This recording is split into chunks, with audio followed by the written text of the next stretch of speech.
Well, that was the call last night. An exciting finish as the Skeeters won 7-6. They went into the bottom of the night trailing 6-3.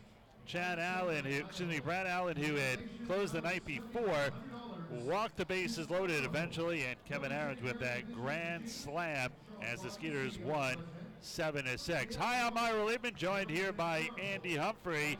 Skeeters come in today 19-19 after that exciting victory last night.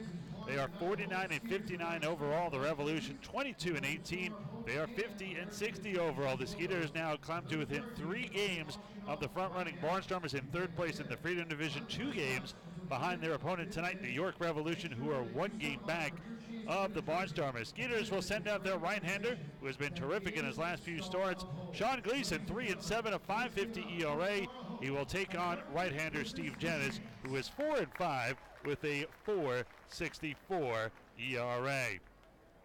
Hi, I'm Ira Liebman, joined by Andy Humphrey. And Andy, we were talking about in this series with the Skeeters, this is a big series for them. They needed to make a move, and we talked about could one pitch, could one game, could one big moment change this season for the Skeeters, and if it does, it was last night. It was definitely last night. I think it's a very good candidate for that exact moment.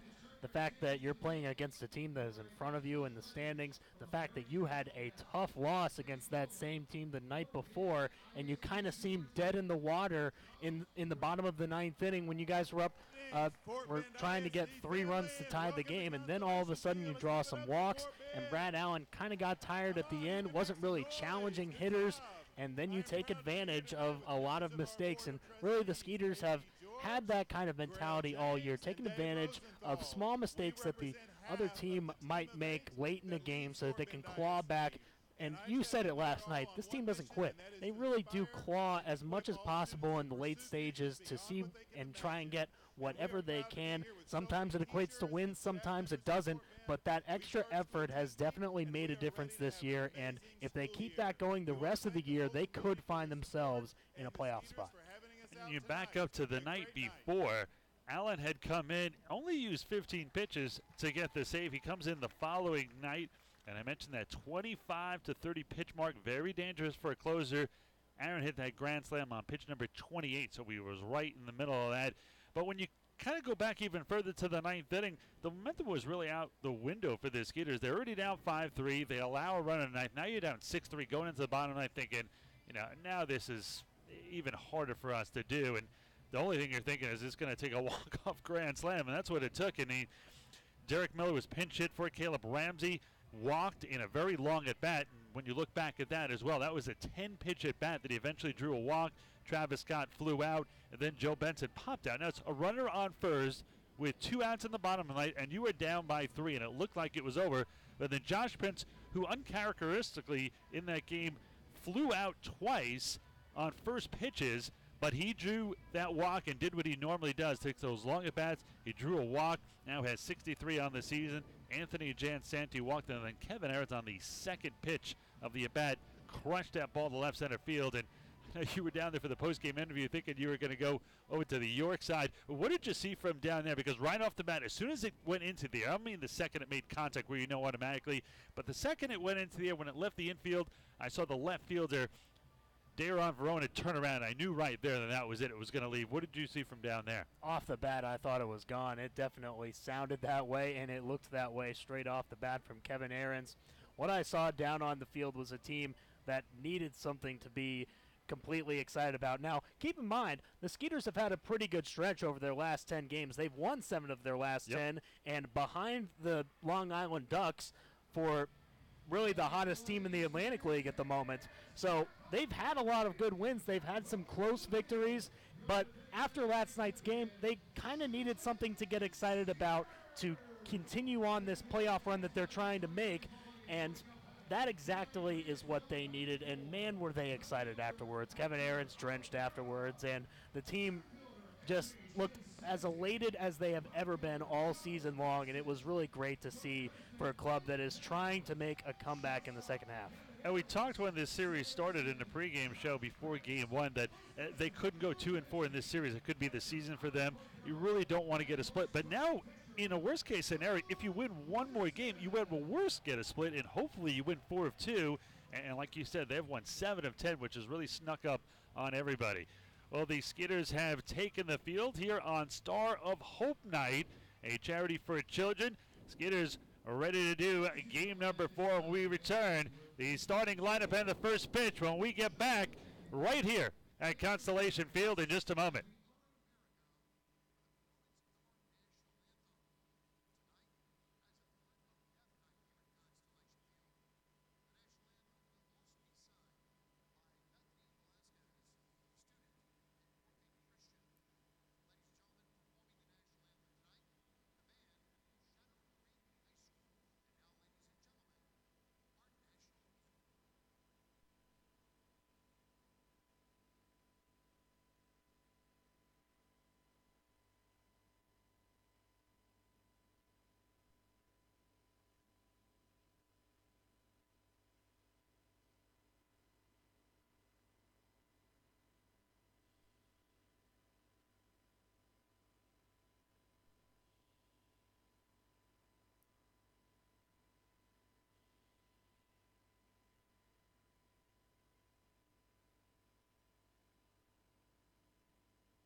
Welcome back to Constellation Field. Time to take a look at the starting lineup for the York Revolution. Starting lineup brought to you by MemberSource Credit Union. Whether it's a Skeeters checking account, an auto loan, or a home loan, be sure to check out MemberSource's complete lineup at membersourcecu.org. Leading off is Alonzo Harris. He'll be at second. Batting second is the right fielder, Jared Mitchell. In the 3-hole, Isaiah Tejeda. He'll be doing the catching. Michael Burgess is the DH. He'll be the cleanup hitter. Telvin Nash at first, bats fifth. Tyron Verona bats sixth. He'll be at left. The switch hitting Chase Simpson at third. Shortstop Ryan Dent bats eighth, and batting ninth, center fielder Travis Witherspoon. Skeeters outfield lines up like this from left to right. Hector Oliveira, Anthony Jansanti, Joe Benson. Brian Pounds on the left side at third base with Kevin Aarons at shortstop. Right side of the infield, Josh Prince at second, flanked by Caleb Ramsey at first. Behind the dish for the Skeeters, Albert Cordero catching the right-hander on the mound, Sean Gleason. Gleason, off of 2 terrific starts, he has won his last 2, and really when you go back 3 starts, even though he took a loss, he has been unbelievably good. He is 3-7, a 5.50 ERA, but you look over his last 3 starts, 2-1 with a 2.65 ERA, 67 innings. This will be his 26th game, his 8th start. He has allowed 78 hits. He has allowed 33 strikeouts with 20 walks. The 31-year-old right-hander, 5'11", 220 from La Junta, Colorado, drafted twice. First time in 2006 by the Red Sox out of Lamar Community College in Colorado, and then the following year in 2007 by the Orioles out of St. Mary's College of California. Against the Revolution this season, 4 games, 1 start, no record, and 11.25 ERA. Last year for the Skeeters and New Britain as well as the Mexican League, he combined for a record of 5-12 with a 4.76 ERA. Minor league career 8 seasons. He is 35-38 with a 4.11 ERA. All ready to start this one. Alonzo Harris will step in. He is 3rd in the league in hitting at .321, 16 home runs and 52 RBIs. He is also 1st in runs scored with 65, 5th with 110 hits, fifth in total bases with 195. Also fifth in on-base percentage at 385 and second in league in slugging at 539. The wind was at a standstill just before this game started. It is 99 degrees to start this one, and the wind right now is howling at just 6 miles an hour. It feels like 109 with the humidity. First pitch of the game is grounded to the left side, foul. No balls and 1 strike to count, and we are underway. Game 4 of a 6-game series and a 6-game homestand. Skeeters are leading the series after a walk-off grand slam yesterday, 2-1. This one is hit into left field. That's going to be a base hit, so Harris gets his 111th hit of the season. Down at first, he has stolen 18 bases, so Gleason will have to keep an eye on him. Last time out for Sean, 6 innings. He allowed 6 hits, 2 runs, both earned. 2 strikeouts and a walk, 94 pitches, 68 for strikes, and even though he has started just 7 games, has not gotten to the century mark as far as pitches. One steps the left-handed hitting right fielder. That is Jared Mitchell, 292, good for 10th in the league, also 10 home runs, 42 RBIs for the left-handed hitter. 4th in the league in doubles as well with 28. They're going to set up away on the first pitch, and Gleason high and outside. 1 ball and no strikes to count. Some cloud cover here, so everybody in the shade for right now. The light's already on here at Constellation Field. Thank you very much for joining us here this evening. I know a lot of the friends, fans, and family of the Skeeters listening, and glad to have all of them aboard. This one is low and away, 2 balls and no strikes. Not a good start here for Gleason, the base hit, and now a 2-0 count here to Mitchell as he kind of digs that back of the mound. Mitchell, open stance from the left side of the box. Gleason gets the sign here from Cordero. They'll set up inside to throw over to first. Diving back in head first is Harris. Now Mitchell on the season, 14 for 44 over his last 12 games, 3 home runs, 9 RBIs. Drafted twice, once by the Twins in 2006 out of high school, and then in the first round, 23rd overall by the White Sox. Harris was going. This one fouled off on a hit and run. 2 balls and 1 strike to count. Not the greatest hit and run count. Now it's 2-1, a much better hit and run count. We'll see if he goes again. Mitchell has hit safely in 28 of 31 games, hitting .356 during that span, going 42 for 118. Sun rearing its head back out. Everybody in the shade on the infield, but all 3 outfielders in the sun. The 2-1 here by Gleason. Harris does not go this time. This one up high, 3-1. Gleason does not want to put the first 2 batters of the game on with nobody out, and Mitchell's going to have a good hitter's count to hit here at 3-1. Gleason's ready. Harris leads off first, and wise move by Gleason, throws over to first. Harris gets back standing up, and I think he was on his way.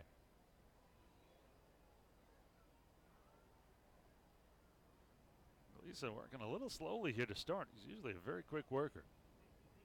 The 3-1, this one up high, ball 4. First free pass of the evening for Gleason. Runners on first and second with nobody out for all-star catcher Isaiah Tejeda. Tejeda comes in hitting .320, good for 4th in the league. He has 15 home runs, tied for 7th in the league, and 66 RBIs are tied for 3rd.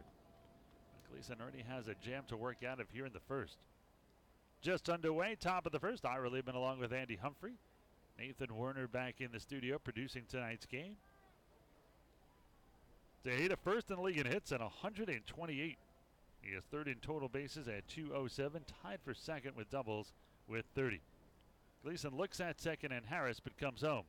This one is low and away, 1 ball and no strikes to count. Tejeda also 3rd in the league in extra base hits with 47 and 5th in slugging percentage at .518.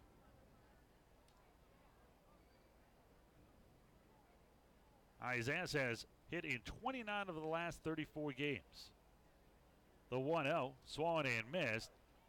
Cordero came out ready to fire down to second, but holds on. 1 ball and 1 strike on the catcher. Now, Tejeda is going to get on somebody's nerves quickly one of these days. He is a guy who steps out of the box on just about every pitch, now digging in. And we saw it last night. The home plate umpire was Rodney Galloway, and he signaled to Blevins to get and to throw the pitch. And Tejeda was not ready. He kind of had to jump in there quickly and get moving. This one swung and a miss. Foul tipped into the mitt of Cordero. 1 ball and 2 strikes to count. And he does it again here. Thought he was going to stay in and maybe take a little less time, but not the case. Talking about the pace of play rules, you're not supposed to step out of the batter's box at all. You're allowed to step back or have 1 foot out, but you're supposed to keep the other one in. This one swung and smacked foul down the right side. Count remains 1 ball and 2 strikes. See if Gleason can at least get 1 here. A lot of rain on the Northeast. 2 games already postponed. 1 delayed, the other 1 postponed. I think it's a matter of time before that one's postponed as well. Northeast supposed to get crushed by some rain. This one swung, a hit high in the air to left center field. This one is trouble. Going back is Jansanti in the warning track and reaches up, hauls it in. The throw comes into second base. Mitchell will stay at first, but Harris goes to third. That was almost a 3-run homer. Almost, and Gleason knows it, and will probably think better the next time that he faces Tejeda to not give him something as hittable. But he does dodge a bullet there, but still not out of the water just yet. That first run of the game standing 90 feet away. Well, Michael Burgess, a guy with plenty of power. Left-hand hitting DH, 278, 13 home runs, 54 RBIs for the 2017 All-Star. Oh, he has his work cut out for him indeed. We'll step into the box with runners on the corners and only 1 away here in the top of the first, no score. Throw over to first by Gleason. And Mitchell really should be the last guy he is worried about. If he has to steal second, you let him, but you've got to worry about the runner at third and more importantly, the runner at the plate. Burgess, a modest 4-game hitting streak, but he is 7 for 17 during that span, a .412 mark with a home run and 5 RBIs, and another former first-round pick, 49th overall by the Nationals out of high school. Well, set up inside here. The first pitch by Gleason. Swan, a hit to second. This could be 2. Prince flips the second for 1. A relay to first in time, and Gleason gets out of a first and second no-out jam with a flyout and a nifty 4-6-3 double play. No runs, 1 hit, no errors, and 1 man left on base. York does not score here in the top of the first. Skeeter's coming to bat for the first time when we return.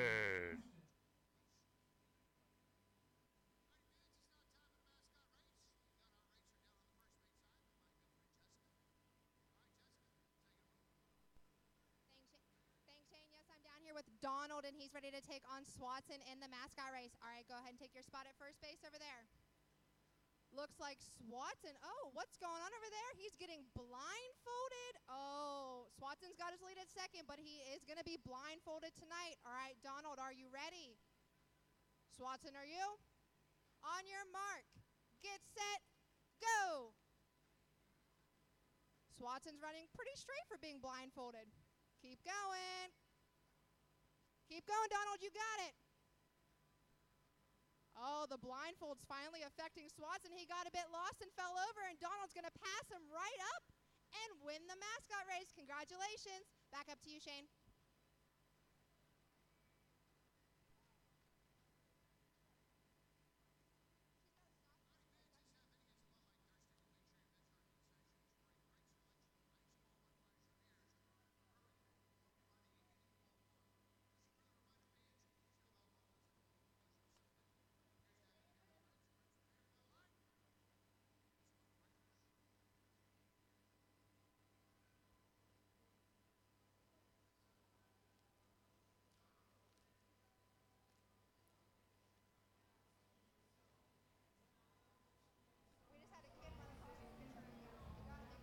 Time to take a look at the starting lineup for your Sugar Land Skeeters, brought to you by Member Source Credit Union. Whether it's a Skeeters checking account, an auto loan, or a home loan, be sure to check out Member Source's complete lineup at membersourcecu.com.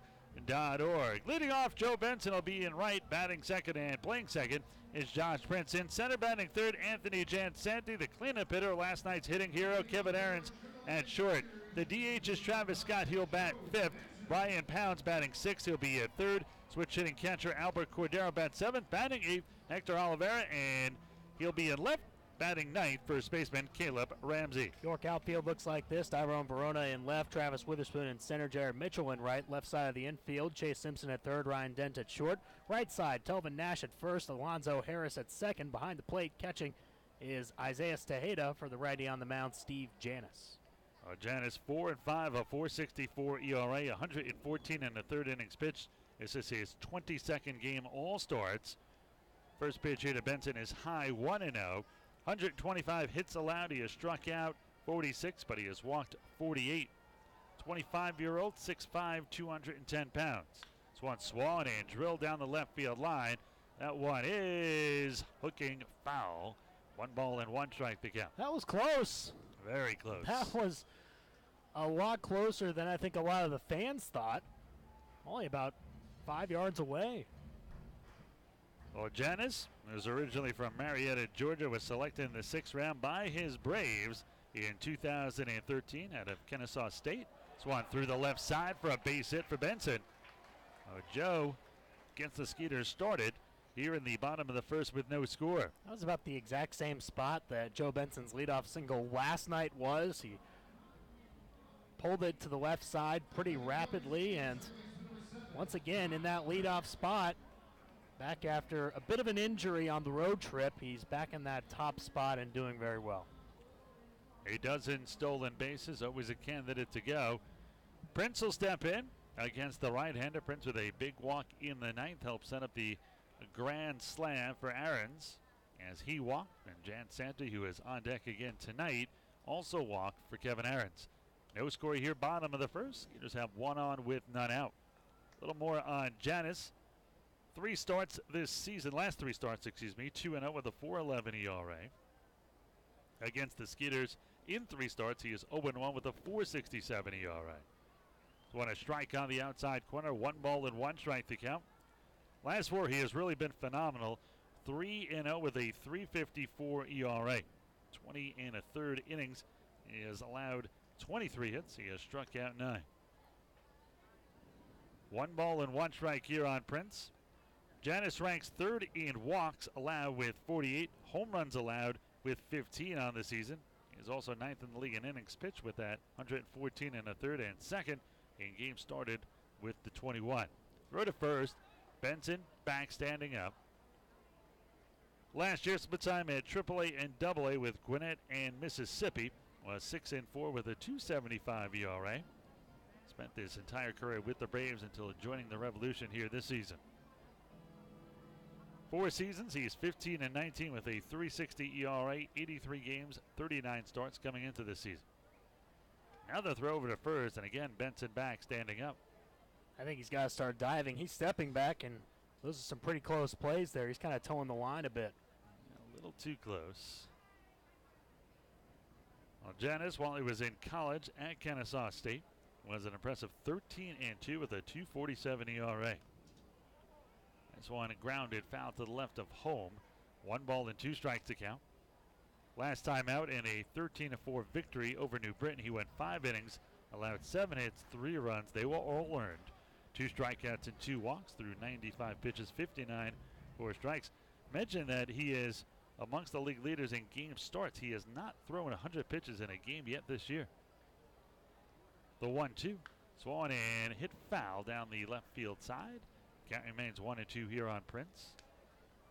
Josh, 257, 8 home runs, 42 RBIs. Tied for 3rd in the league in steals with 32. First amongst active players. Also the king of the walk. 2nd in the league with 64. Well, I guess he's not king if he's not the top guy, but that would make him what he is, the Prince. This one is just off the outs. No, a late strike 3 call. Wow. Now there is out number 1. Joe Harris took quite a bit of time to call that one. 1 on and 1 out. That'll bring up Anthony Jansanti. Jansanti, 286, 5 home runs and 40 RBIs on the season. Jansanti also 5th in the league in stolen bases with 27. No score here, bottom of the first. Skeeters with 1 on and 1 out. Open stance from the right side for Jansanti. First pitch swings, sends it through the left side for a base hit. And now Benson is going to go to third. He'll dive in head first. And now getting into second is Jansanti. Big E on the left fielder. Verona allows both runners to advance. And now the Skeeters have second and third with 1 away instead of first and second. Well, that's actually just a heads-up play by Joe Benson, reading the left fielder very well and was making the decision when he was between first and second base there. And Benson, a really nice job of turning on the Jets as he touched second.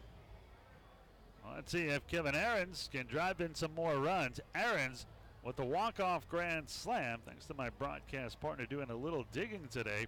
It was only the second one in Skeeters history. The first was last year, actually. That was by Travis Scott in an 11-7 victory over the Barnstormers on April 27th of 2016. This one high and tight to Ahrens. 1 ball and no strikes to count. You wonder if that was a coincidence or not after the walk-off grand slam last night. It is. I'll say it is. You're much nicer than me. Yes, I am. 1 ball and no strikes. If he sees another one high and tight, I'm going to say it's not a coincidence. This one curveball swung and fouled over our heads here. 1 ball, 1 strike, 1 out. Runners on second and third. No score here in the first. Ahrens 5 RBIs total last night, highlighted by the 4 ribbies. We had 2 outs and the bases loaded in the bottom of the 9th. It's a walk-off grand slam for a 7-6 win. It doesn't get more dramatic than that. And that's the kind of thing you're in your backyard as a kid. And you're the announcer, talking to your friends while you're batting. At least I was. Well, of course, Kevin Ahrens did so not too far from his old backyard. That's true. Houston native. 2-1 the count here to number 4, Kevin Ahrens. The pitch is swollen and grounded toward short. This will get a run home, and now it's dropped by Dents. Well, everyone's going to be safe. We'll see if they score that in error. They very well will probably do so. Run would have scored anyway, so it will be an RBI, and the Skeeters take a 1-0 lead. Good job by Ahrens just to put it in play, and that is RBI number 8 in the series for Kevin. Unbelievable. Had 5 last night. 6 in his last 6 at-bats. Now a chance to open up the floodgates here. Runners on the corners, only 1 away. I will call that an E6. Travis Scott, who pinch hit last night in that 9th and drew a walk. This one swollen and fouled back into the screen. Now that is not correct. In the 9th inning, pitch and he flew out to left field. That was the first out. The second out was Benson on a pop-up, and then 2 walks and the grand salami by Ahrens. 237, 9 home runs, and 49 RBIs. The 2-2 here from the right-hander Janis. Curveball swung and foul tipped into the mitt of Tejeda. Once again, the scoreboard operator is way off for the 3rd night in a row. That is 1 ball with 1 strike and 1 out. 2-0? Nobody knows what the scoreboard is. It's changed 3 times already. 0-2. Yikes. Throw to first, diving back in head first is Ahrens. Kevin doesn't steal a lot, but he has some speed down there. On the season, he has 4-0 in stolen base attempts, so he makes them count. Janis going to have to throw a lot of extra pitches here. This one high, 1 ball and 2 strikes to count.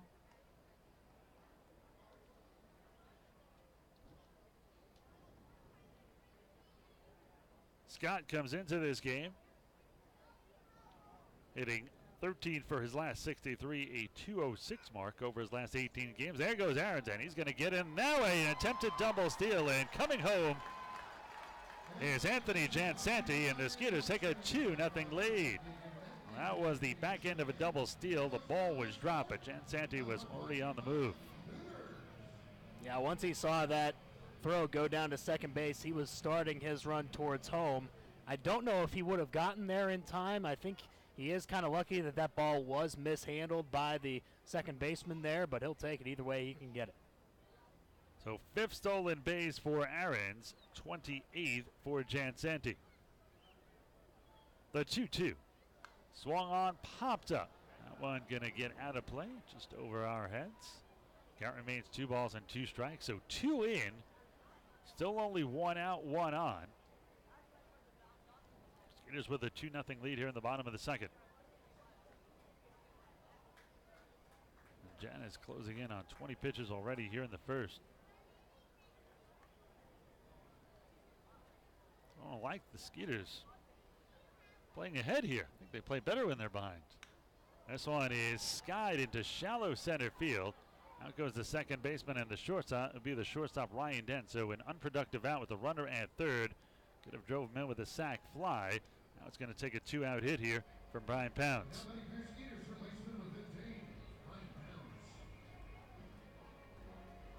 Pounds 218, 10 home runs, 34 RBIs. So yeah, Brian can come out with a 2-out hit, make it a 3-0 game. Skeeters already up by 2.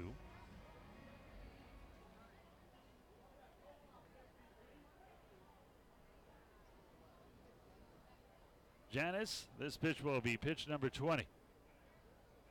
First pitch to Pounds, off-speed pitch and a strike. I gotta wait for Joe Harris. He takes a little while to make the call. Pounds just 2 for his last 17 over his last 6 games. Really had a great road trip. This one swung on, a blooper, but going up the ladder is the second baseman Harris, and that is the 3rd and final out. But the Skeeters get 2 runs on 2 hits, 1 error, and 1 man left on base. We are through 1 inning of play. It is the Skeeters 2 and the Revolution nothing.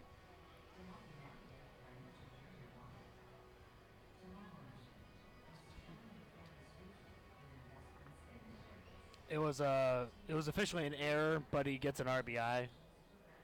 So Aaron's, and then the next one was, it was a stolen base. They didn't give Jansanti a stolen base, by the way. Alrighty, Skeeter fans. But yeah, that was with Scott batting. Out of your seats and jump around. I'm looking for 2 lucky fans for a free pass to Urban Air. So get out of your seat and jump around. I'm looking. I'm on the first base side. Where are you? Let me see you jump around.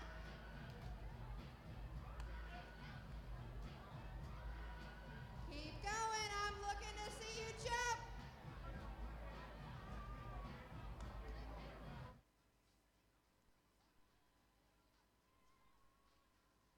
Keep going.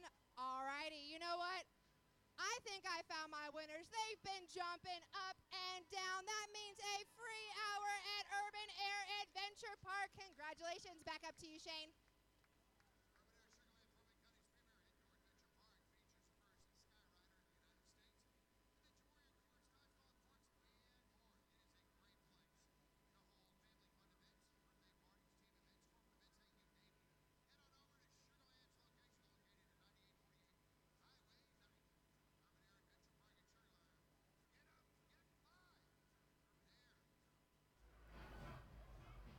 Well, Matt Deaton returns to Constellation Field tonight. He'll be playing live up at the Insperity Club after the game. So if you're already up there in the Insperity Club, stick around after the game. And if you're not, come on up to the Insperity Club. The always entertaining and versatile Austin artist plays just about everything from country to rock to 80s and even takes requests.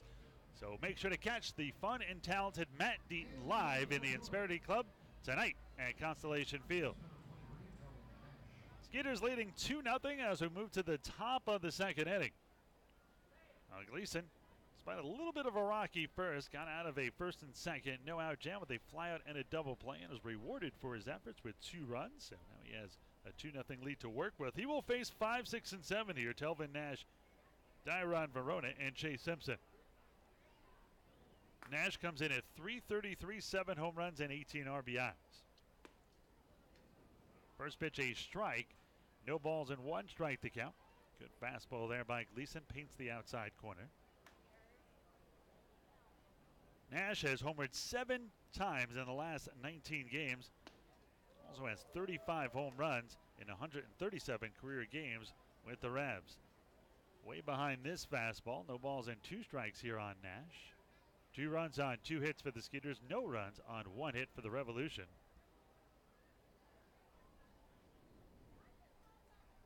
This one swung and hit into left center field. Jansanti is there. He moves over to make the catch. And there's out number 1. Good start here in the second after a little bit of a slow start in the first for Gleason. Dairon Verona will step in. Verona 256 with a home run and 21 RBIs for the right-handed hitting left fielder. It was Verona last night who watched that grand slam sail over his head in left field. Skeeters leading 2-0. First pitch swinging, grounds at the short, charging it is Aarons, fires it on the run. There is out number 2. Aarons so good, and we talked about the grand slam and 5 RBIs last night. He is a spectacular fielder, former first-round pick. That'll bring in Chase Simpson. Gleason with a chance for a 1-2-3 inning. The switch hitting Simpson will bat here from the left side against the right-hander. 202, 2 home runs, and 8 RBIs for Simpson. Simpson hitting well as of late. Came in late in the ball game last night. 6 for 18 over his last 5 games. A .333 mark, a home run, and 4 RBIs. First pitch, fastball strike on the inside corner. No balls and 1 strike to count. Former 14th round pick by the Pirates out of Wichita State. Got as high as AA in the Pirate system in 2017. Gleason from the stretch with nobody on, the 0-1. This one is a little bit high and tight. 1 ball and 1 strike to count here to Simpson. Minor league career numbers of a .242 average, 30 home runs, 159 games, 159 ribbies in 300 games. Best season at West Virginia. He hit .247 with 11 home runs and 68 RBIs. This one a bullet past Gleason. Probably better that he did not get to that one. He stuck out his bare hand and it sailed past him into center field for a base hit. So Jake Hale do that in this series already and did not work out well for him. That was a harder hit ball than what Jake Hale tried to field the other night. Give Hale credit. Could have came out after 2 batters, split his finger, and stayed in the rest of the game. Well, Ryan Dent will step in here with 2 outs and 1 on for the Revolution. Skeeters leading 2-0 here in the top of the second. Dent 254 home runs, 35 ribbies. This one is a strike. Right at the knees, no balls and 1 strike here on Dent. Dent 14 for his last 45, a .311 mark with a home run and 6 RBIs over his last dozen games. The 0-1. This one way inside. Did that get a piece of him? That off the mitt of Cordero. It hit him. Got a piece of him. Oh, he will trot down the first. So after a good start, Gleason got the first 2 on a fly out and a ground out. Now a single and a hit by pitch. 2 on, 2 out for the number 9 hitter, Travis Witherspoon. Now Witherspoon, an all-star center fielder, 271, 6 home runs, 35 RBIs, and you might say, well, why is he batting 9th then? Well, I'm glad you asked, Andy, because he has struck out second most in the league at 114 times. Well, that would answer that. First pitch by Gleason to Witherspoon. This one up high, 1 ball and no strikes. That's for asking, by the way. You're welcome.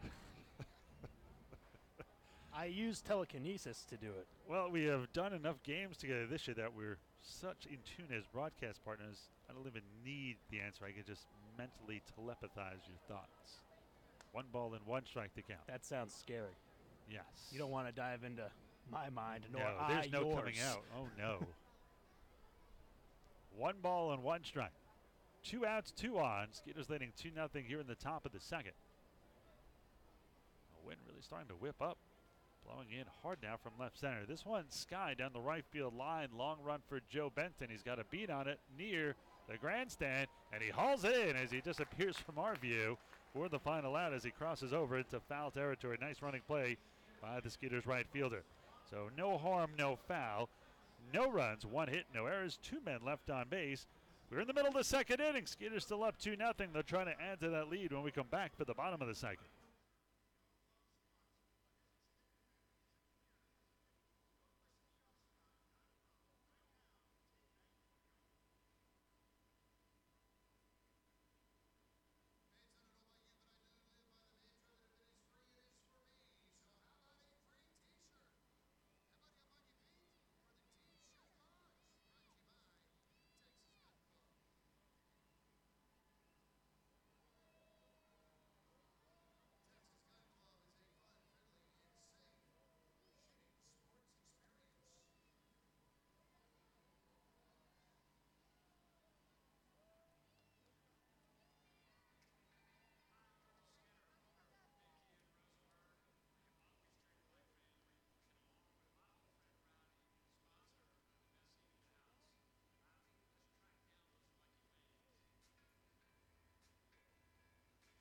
over here in Section 20, Row D with the Lindemann family, and they were upgraded to the best seats in the house thanks to Fort Bend Kia.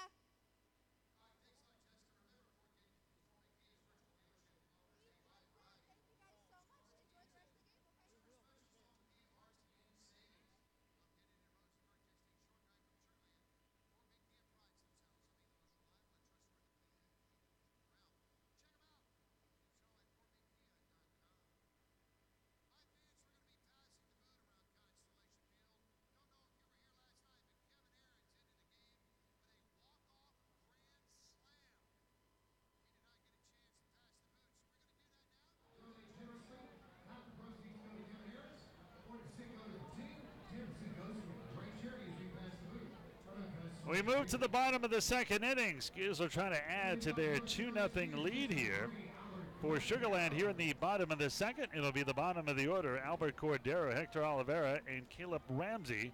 Cordero, the switch hitter, batting here from the left side against right-hander Steve Janis. An interesting story on Janis. Janis in 2015, while in Carolina, was 5-0 with a .49 ERA. And he finished that season in Mississippi, but was 2-8 with a .487 ERA. But that was not even close to the worst thing that happened to him that year. While on a bus ride, the bus flipped over after traveling for about 5 hours, and Janis wound up spending 7 weeks on the DL, and nobody was amazingly seriously injured in that bus crash. Former Lancaster Barnstormer Justin Jackson was also on that squad. And speaking of injuries, I'm going to take a look here at Albert Cordero. What happened there, Andy? I'm still trying to figure it out. Waggling his neck. Maybe just on the swing hurt his neck. Catchers certainly, between throwing that to second, coming out of that crouch and taking balls, certainly can see why a guy could suffer a neck injury, but let's hope he stays in this game. Rafi Montalvo was coaching down at third base, and he was the first to notice. He was walking over right away as he saw Cordero wincing in pain. Hector Oliveira in the on-deck circle going to help him out as well, trying to check out. Looks like he's going to stay in this one. Well, who knows? He's putting his helmet back on, so he'll be sticking it out. Just wonder if he'll stick around for the entire game. Back to Janis, though, there were no serious injuries on that bus line. Everybody was sleeping, and one of the reasons, because everyone was sleeping, everyone was kind of limp when that happened. But you're talking about guys who were going out the roof of the bus, you know, that emergency exit you always see on the roof of a bus. They were all crawling out of there. Janis missed 7 big weeks after that. Amazingly, nobody was seriously injured. The 1-0, this one skied into left center field. Coming in is Travis Witherspoon, but he'll yield to the left fielder, Dairon Verona, for out number 1. So 1 out, not on for Oliveira. 295, 2 home runs, and 14 RBIs. Skeeters are leading 2-0 here in the bottom of the second. They have 2 runs on 2 hits with no errors. The Revolution, no runs on 2 hits and 2 E's. Linseb's Hector. First pitch here, a fastball a little bit low. 1 ball and no strikes on Oliveira. Hector hitting .327 over his last 29 games, going 36 for 110. This one is sharply hit, but right at the shortstop, Dent, who spears it to his left. Nice play on the quick movement by the shortstop, and there's quickly 2 down. Yeah, made the exact right step as he saw that line drive off the bat of Oliveira, and very experienced shortstop, one of the leaders of this infield. Not surprised to see him have such a great reaction to that one. Well, 4 in a row, retired now here by Steve Janis. Now we'll face Caleb Ramsey. And that long at bat yesterday after pinch hitting for Derek Miller. 10-pitch at bat eventually drew a walk, which helped set up that grand slam. No balls and 1 strike to count here. Janis' second pitch is slashed down the left field line. That is a foul ball. Into the corner down the left field line. A couple of close ones here tonight. Both of them foul, however. No balls and 2 strikes with 2 outs and none on. Again, the Skeeters leading 2-0 here in the bottom of the second. Janis kicks and deals the 0-2 here to Ramsey, and this one is poked down the left side. This one way back into the seats. Count remains no balls and 2 strikes here on Caleb. Well, Ramsey, 9 for his last 36, a 250 mark. Over a dozen games with the Skeeters. The 0-2. Swan and hit through the right side for a base hit. Good piece of hitting by Caleb Ramsey. We go back to the top of the order with Joe Benson, who's already 1 for 1 with a run scored. Skeeters are leading 2-0. Benson came in at 252, 6 home runs, 30 RBIs, and you will look down at third base at Rafi Montalvo, who's flashing a few signs.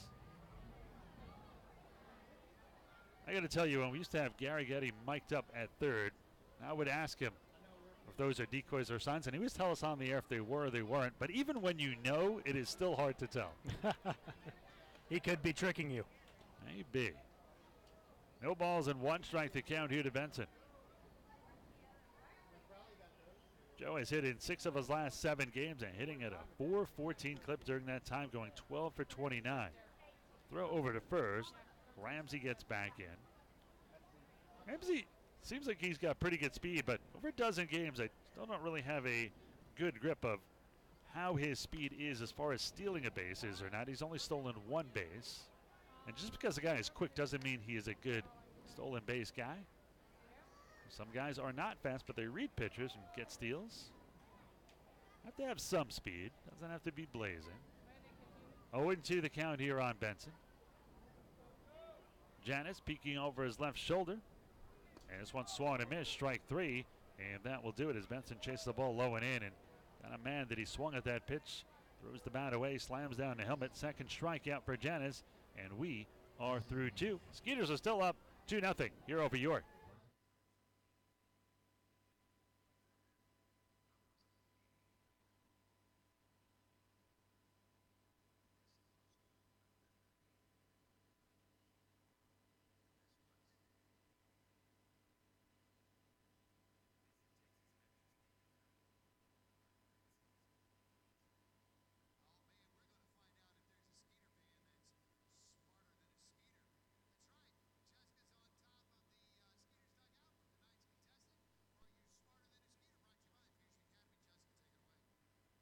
Thanks, Shane. Yes, I'm down here with Samuel, and he's ready to see if he is smarter than a Skeeter. All right, Samuel, I'm going to ask you a question and give you 15 seconds to answer. Let's see what it is. Name as many animals as you can in 15 seconds. Ready, go. Dog, cat, horse, lion, tiger, alligator, fish, bird. All right, I think that you got about 9. Let's take a look. We asked Jeremy Barfield, former Skeeter, that same question. Let's see how many he got.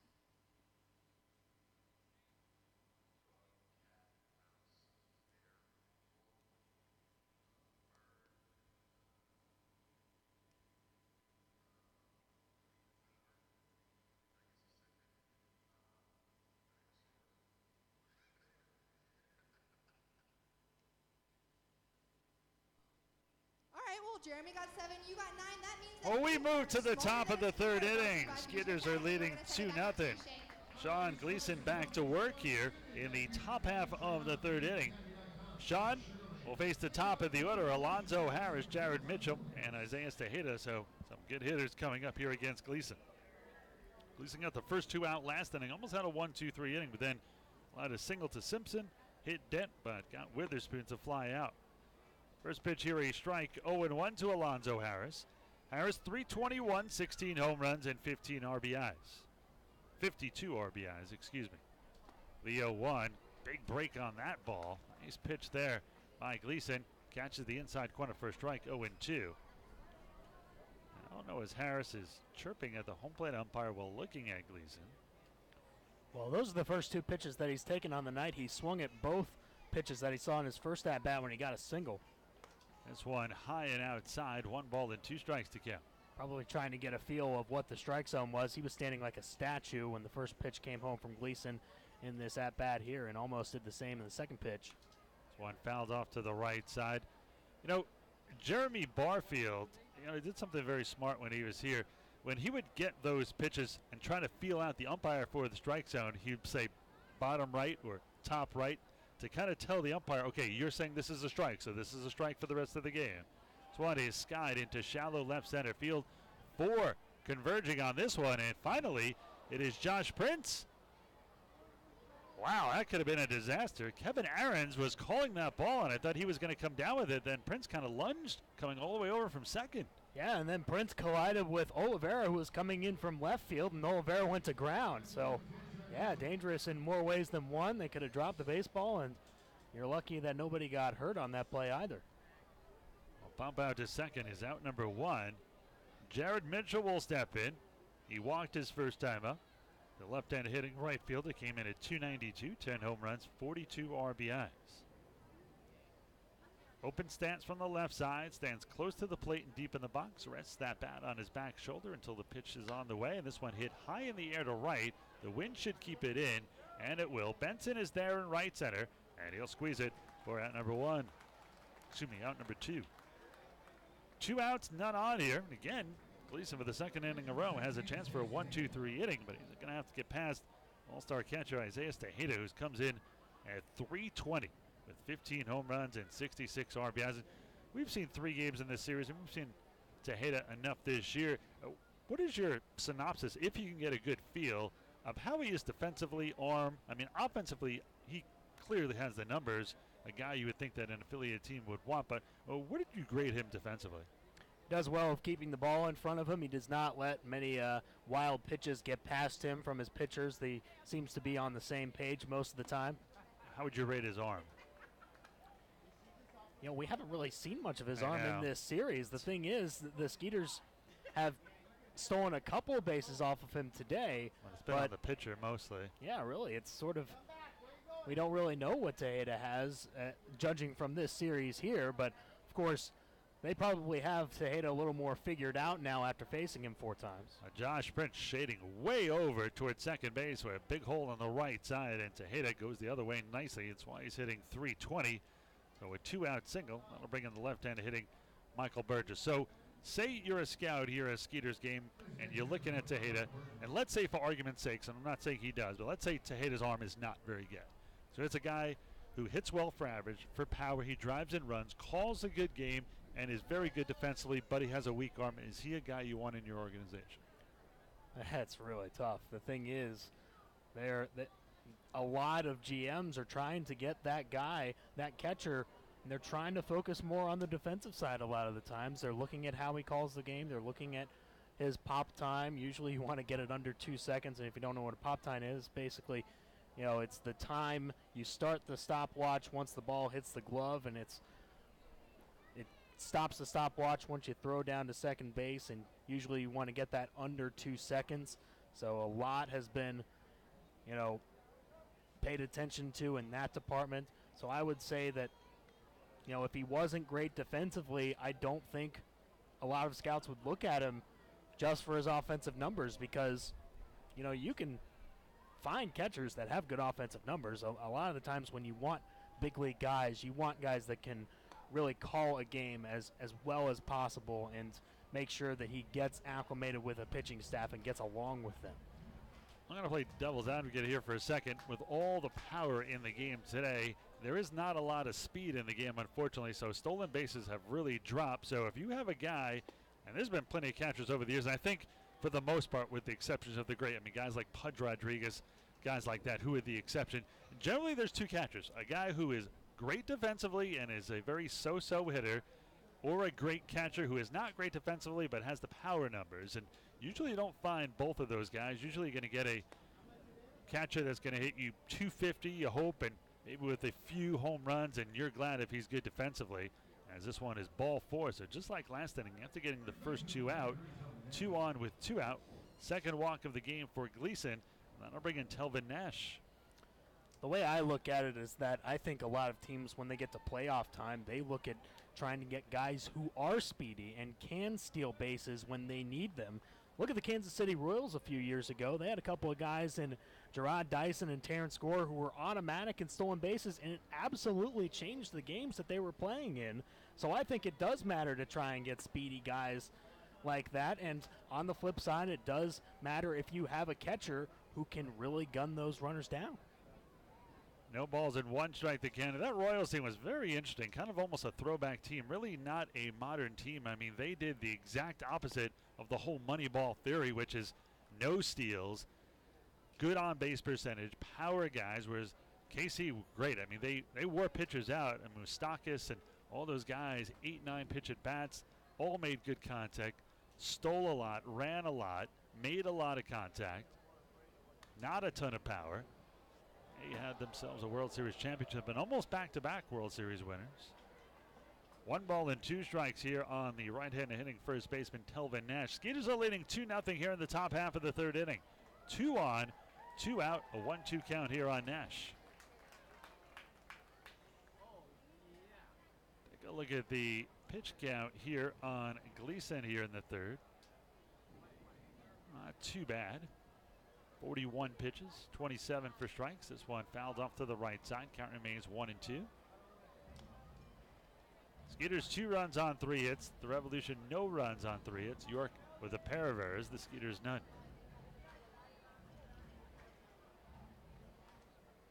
And Gleason is a guy who's generally not going to go too deep into a game. Although he's gotten better in his last 2 starts, he has gone 6 innings in both of the last 2. Before that, 5 or less, and only 5 once before that.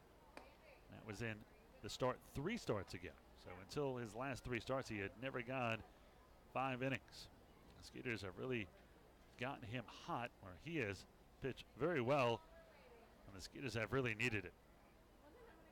Well, him and Blevins were both in the bullpen as long men when the season started. After losing guys like Michael Nix, both of them in the starting rotation. Gleason, tough spot now. 1st and 2nd, 2 outs, and now a 3-2 count here on Nash. So both runners will be moving. Tejeda at 2nd, Burgess on at 1st. And Tejeda's not a slow catcher. They set up away. The payoff pitch by Gleason. There go the runners, and this one is on the outside corner, strike 3. And Joe Harris is going to get a serious argument before this game's over. He takes way too long to call strike 3, and that is the first K of the day and 3 away. Gleason couldn't have got it in a better spot, and Nash is still at home plate talking to Harris. Middle of the 3rd inning, Skeeters still up 3-0.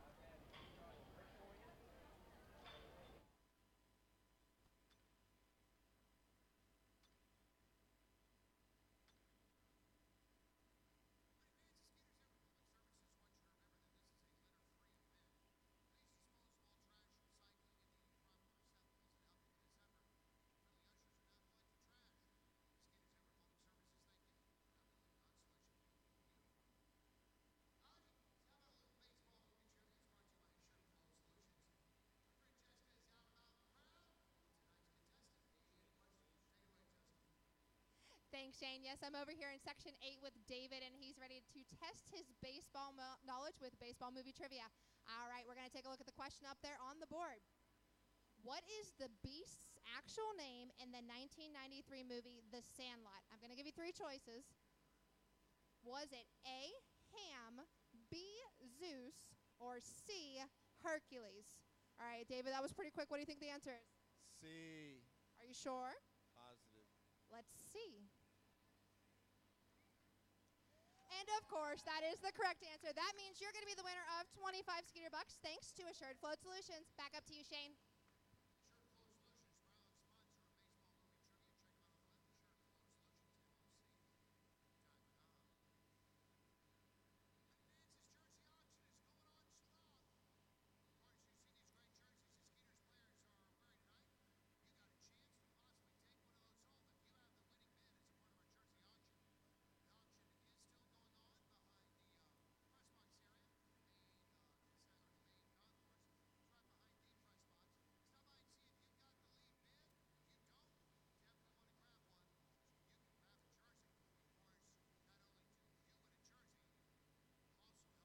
Will be here tonight up at the Insperity Club after the game, but tomorrow some more music. If you like Texas country music, you want to be here. 6:05 start. Stay after the game. right on the field. Mickey and the Motor Cars will perform as part of the Skeeters post-game concert series sponsored by Bud Light. To get your tickets, call 240-HITS or log on to SugarlandSkeeters.com. Skeeters leading 2-0 as we move to the bottom of the third. 2, 3, and 4 for Sugarland. Josh Prince, Anthony Jancenti, and Kevin Ahrens. First pitch by the right-hander Janis. This one is a bullet over the third baseman Chase Simpson's head and into left field for a single for Prince. And you know Prince will be on the move here at some point. Tied for first among active players in stolen bases with 32. Tied for third overall. 1 on, none out for Anthony Jancenti, who is 1 for 1 with a run scored. Jancenti came in at 286, 5 home runs, and 40 RBIs for the Skeeters right-handed hitting center fielder. Skeeters leading 2-0 here in the bottom of the third. Ira Liebman along with Andy Humphrey. Righty-righty matchup for Janis. Throw to first, and diving back in just in the nick of time is Prince. So they put pressure on Janis and let Prince go here. Prince always has a green light anyway. Does not go. This one in the dirt. Prince is going to be off and running now, and the wild pitch will send Prince down to second, so no need to steal. Skeeters have a man at second with nobody out. Let's see if Jancenti, who is mostly a pull hitter, could go the other way and maybe either sneak it through or at worst a ground ball to get Prince to third with only 1 away. Now, Andy, we've said a lot that the Skeeters have really struggled with runners at third and less than 2 outs, and it's easy to say, well, you just got to hit better in those situations, as this one is grounded to third, and Jancenti, again, pulling the ball, does not get the job done. 5-3 on the putout, and there's 1 down. Prince remains at second, but what do you do if you're the Skeeters or Skeeters manager Gary Guidy to get better in those situations? You can't practice for them. I mean, a lot of the times it's just trying to see what you can do to put more pressure on the pitcher. You know, maybe, have the base runner dance around a little bit more when he's actually facing him like a right-handed batter. Do you tell guys to take more pitches than they might normally? Because the risk in that is that they pass up a pitch they normally swing at. There goes Prince. And he'll steal third standing up. So good at that delayed steal. And the second you do not pay attention to him, he is gone. And now he's the active steal leader at 33 on the season. And now, just what I was talking about, a runner at third with less than 2 outs. The infield will come in here. Well, Prince decided to steal right away as Janis went home and got a great jump. And Tejeda knew it and didn't even try to go to third base. Now tied for second in the league in steals. He could become the second ever Skeeter to win a stolen base title. Adam Godwin did it in 2013 with 50. Curveball stays up high. 2 balls, 1 strike, 1 out. Runner down at third in Josh Prince. Skeeters leading 2-0 here in the bottom of the third.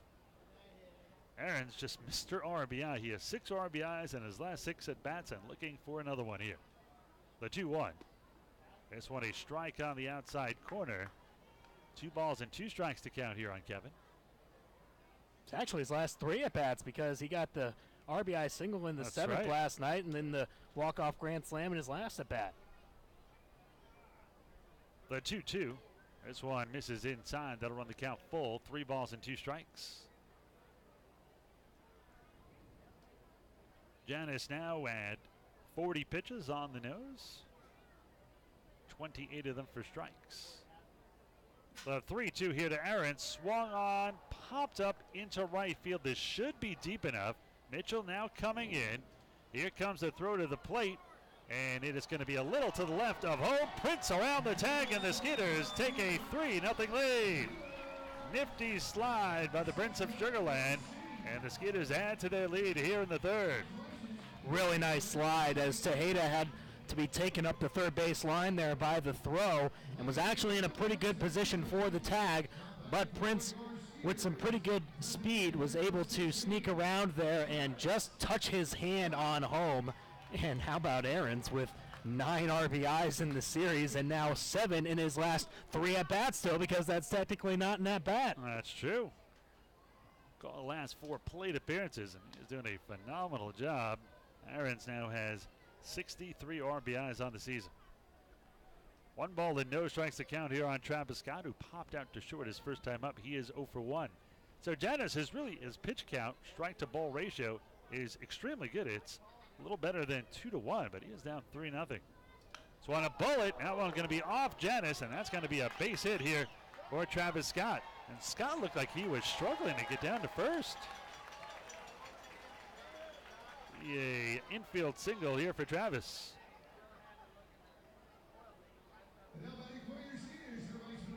Skeeters keep it going here. 2 outs, 1 in, 1 on, and that'll bring in Brian Pounds. You hope Scott is okay. Hey, he seems all right. I think maybe stumbled a little bit out of the box, but was able to recover. It was a hard hit ball off of Janis, and it went right to Dent, so it was going to be a close play regardless, but Scott, as you mentioned, has pretty good speed. Was able to get there in time. 2 outs and a runner on at first for Brian Pounds, who lined a bullet to second. A nice play by Alonzo Harris, who speared it for an out. No balls and 1 strike to count here on Pounds. Brian came in at 218, 10 home runs, and 34 RBI. Open stance from the right side against the right-hander Janis. Janis looking at first. This one is belted down the left field line. If it's fair, it's got. It is a fair ball off the pole, and it is a 5-0 Skeeters lead. Hit the foul pole, which of course is fair. A 2-run homer by Brian Pounds, his 11th of the season, and the Skeeters opening up here in the 3rd. That is great to see from Brian Pounds.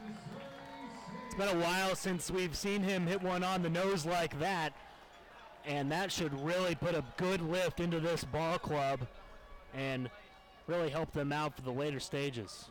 Talked about it in the pregame show, Andy, how one great game can turn around your season, and so far the Skeeters seem like they are still motivated from that exciting walk-off win with a grand slam by Aaron's last night. First pitch is a strike on the inside corner. No balls and 1 strike to count here. The switch hitting catcher Albert Cordero. The Skeeters backstop, flew out to left his first time up. The 0-1 here by Janis. Swung in, hit to the right side. The second baseman Harris has it. He'll throw it to first, and that will do it. But not before the Skeeters get 3 in the 3rd, highlighted by the Brian Pounds homer and another RBI by Kevin Aarons. A third of the way through, the Skeeters are up 5-0 here against the Revs.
Well, we move to the top of the 4th. The Skeeters open it up in the bottom of the 3rd, and I'll open it up to my friend Andy Humphrey. Andy, it is all yours, sir. Thanks, Ira. Good night for the Skeeters so far. They're up 5-0 as we enter the 4th. Tyrone Verona, Chase Simpson, and Ryan Dent, the 6, 7, 8 hitters, due up for Sean Gleason, who now has a much bigger lead, 5-0. We'll face Verona for the second time. First pitch to Verona is a called strike on the outer corner, 0-1. Verona bounced out to short his first time up. from the set. Here's Gleason with the 0-1 breaking pitch. Did he go around on the pitch alone away? He did not, says the first base umpire, Ken Leventhal. 1-1. Verona 3 for 9 in the series, making his third consecutive start in left field. Here is the 1-1 pitch, a good changeup. It falls in for a called strike 2. 1 ball and 2 strikes to Verona. Righty against a righty. Into the set is Gleason, the kick in the 1-2. Hit in the air to right center field, and going back, Jansanti still going back on the track, makes the grab to his left. Good track down play by Anthony Jansanti. There's one away in the fourth. Yeah, the wind's blowing in. I thought it would hold the ball up a little bit more, but Jansanti really had to get after that one to haul it in. Got on his horse and made the catch on the run. And Gleason points out to center field saying thank you. And now faces Chase Simpson, who singled his first time up in the second inning. Switch hitter batting lefty against the right-hander Gleason. About to throw pitch number 50 on the night. Here it is. An off-speeder, and it is just high of the zone. It was over the plate, but missed the upper edge. 1-0. Simpson, born in Dallas, a Texas native.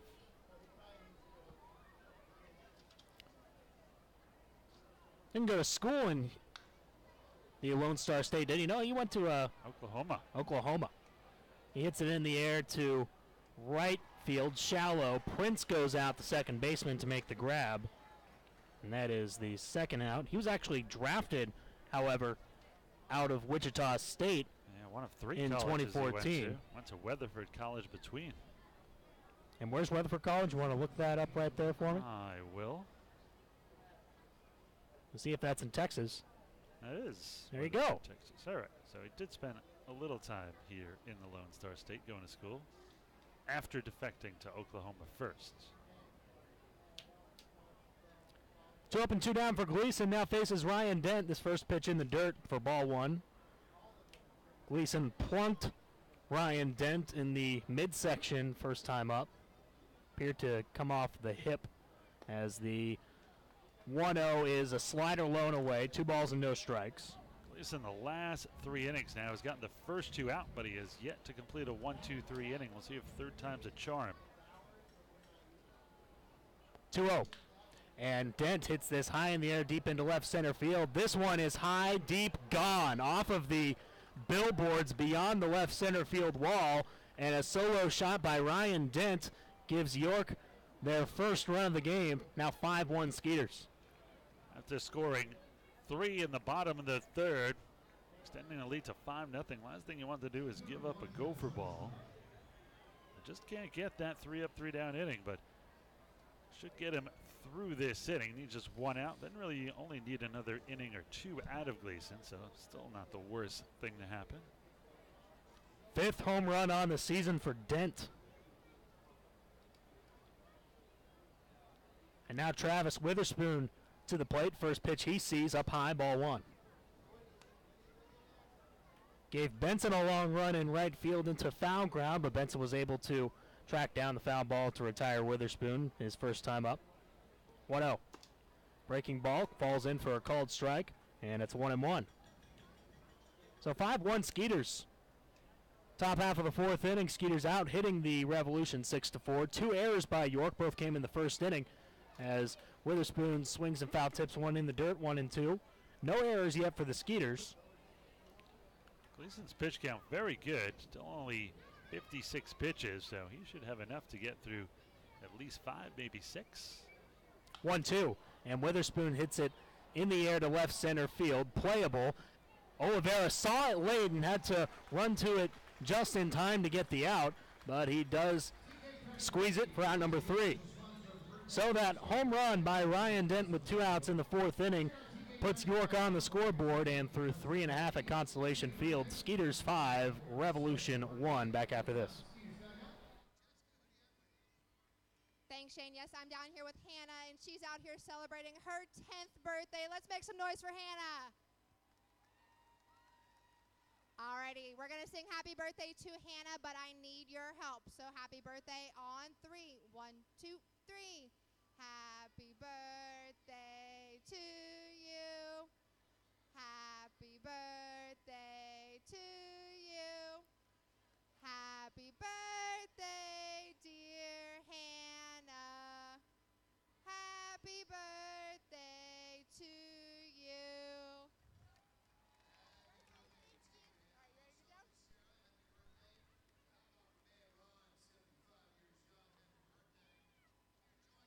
ready to go? Happy birthday. Have so much fun tonight.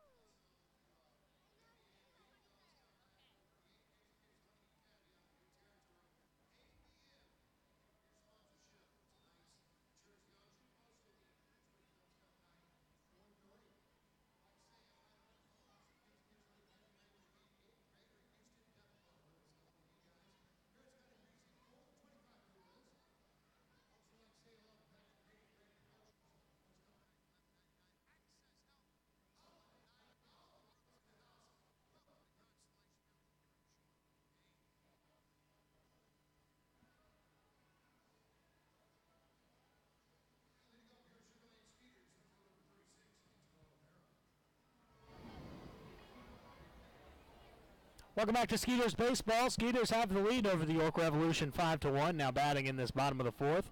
Steve Janis for the York Revolution deals the first pitch to Hector Oliveira, who hits it straight up in the air, and it will drift foul into the seats behind the screen in to our right, about 8 rows deep for strike one to Oliveira, 0-1. Lined out sharply to the shortstop his first time up. The 0-1 pitch from Janis. Looks at a fastball that I believe missed low. It is a ball and a strike now to Oliveira, who is usually number 36, but today wearing 27. Skeeters have special uniforms today that will be auctioned off throughout the game. The 1-1, and Oliveira hits it sharply, but it hooks foul down the left field line off the picnic area and back onto the field to play.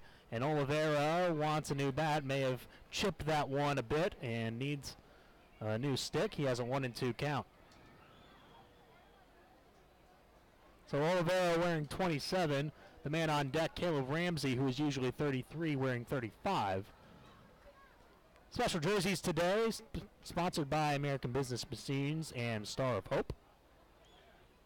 They're black jerseys with some neon yellow lettering and lining across the midsection as Oliveira looks at a called strike 3 on the outside corner, and he sits down on strikes for the first out of the fourth. Third strikeout for Janis on the night, and there's one away. Jerseys also have a yellow star on the back, and on top of the star, a blue number. Also has a yellow number underneath the Skeeters letters on the front of the jersey. Skeeters wearing white pants today, and with the fellows that like to wear the socks high, you'll see that the socks are black and have some blue and yellow stripes along the leg there, as the next pitch to Ramsey is hit foul to the left. He has a 1-1 count. Skeeters up 5-1 in this bottom half of the fourth inning at Constellation Field. Alongside Ira Liebman, I'm Andy Humphrey. Ramsey singled on an 0-2 count his first time up in the second. 1-1 from Janis. Delivered a fastball, just missing the outer corner, 2-1. Joe Benson at the top of the order on deck.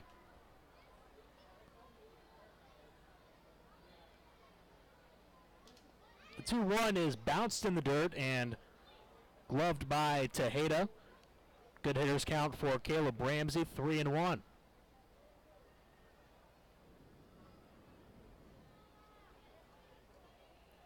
Here's Janis with the windup and the 3-1 pitch. That's a called strike on the outer edge, so it fills up now at 3 balls and 2 strikes to Ramsey. Good series so far for Ramsey. He is 4 for 8 with 3 runs scored and 1 driven in. 3-2 is line to center, slices into the glove of Travis Witherspoon, who didn't have to move very far, and brings down the second out. So 2 quick outs for Janus in the 4th, and will now face the leadoff man in Joe Benson, who has singled, scored, and struck out tonight.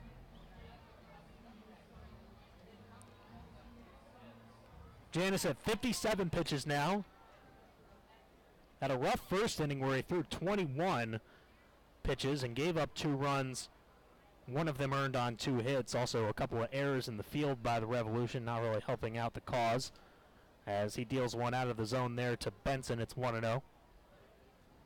Infield playing straight up. Outfield shading slightly to the left against the right-handed hitting Benson as he takes a slider away. It's 2 balls and no strikes. Wind still picking up. It's blowing in from right center field pretty fiercely. Lights have taken effect at Constellation Field with the sky dark. The 2-0. Benson slowly taps it foul down the third base line. 2 balls and 1 strike to Benson, with the Skeeters up 5-1 on the York Revolution in the bottom half of the 4th inning. The big problem for York so far is that they left 5 men on base through the first 4 innings. Skeeters have only left 2 on.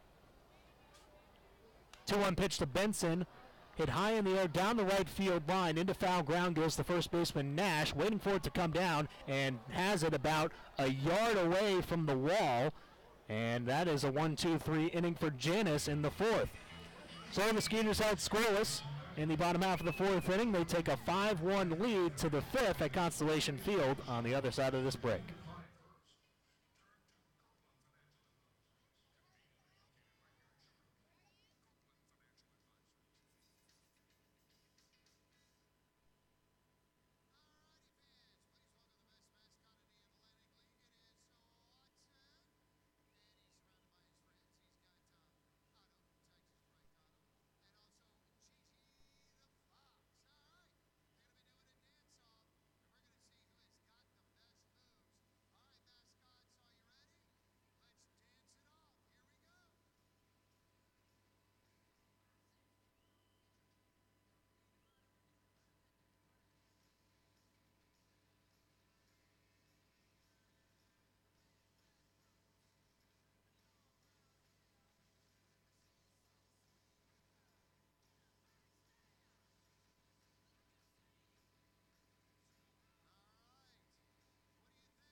Skeeters 5, Revolution 1 as we enter the 5th. Here on SB Nation 1560 at Constellation Field in Sugar Land. York Revolution have the top part of their order due up against Sean Gleason. Alonzo Harris to lead it off, followed by Jared Mitchell and Isaiah Tejeda.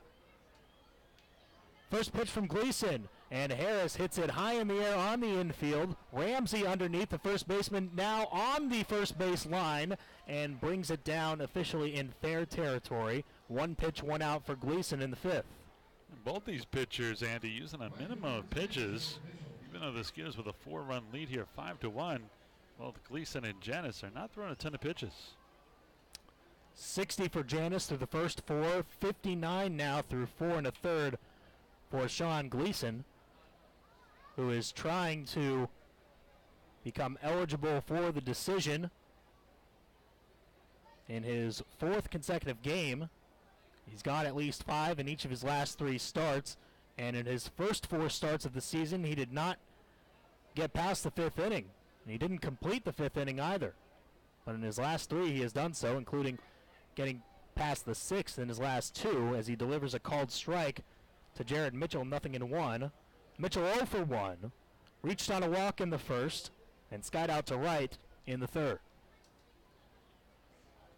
Gleason into the set, kicks and fires the 0-1. It's over the plate but low. And it's a ball and a strike now to Jared Mitchell. Gleason and Blevins both started out as longmen out of the Skeeters bullpen when this season started. And I actually really prefer both of them in that role. They have done very good as starters, but that shows you how deep this starting rotation was, that both of those guys were out of it until a couple of guys who are no longer here, and they were forced into that starting role. But that was a pretty deep starting rotation as well as a deep bullpen when this year began.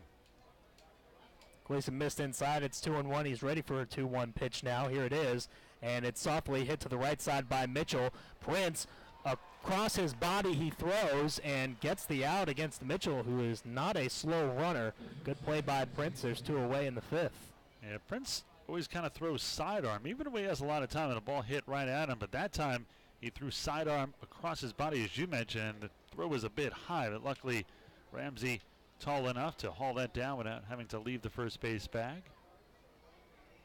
So 2 up and 2 down again for Gleason. 4th straight inning that he has retired the first 2 batters, but no 1-2-3 innings so far for Gleason.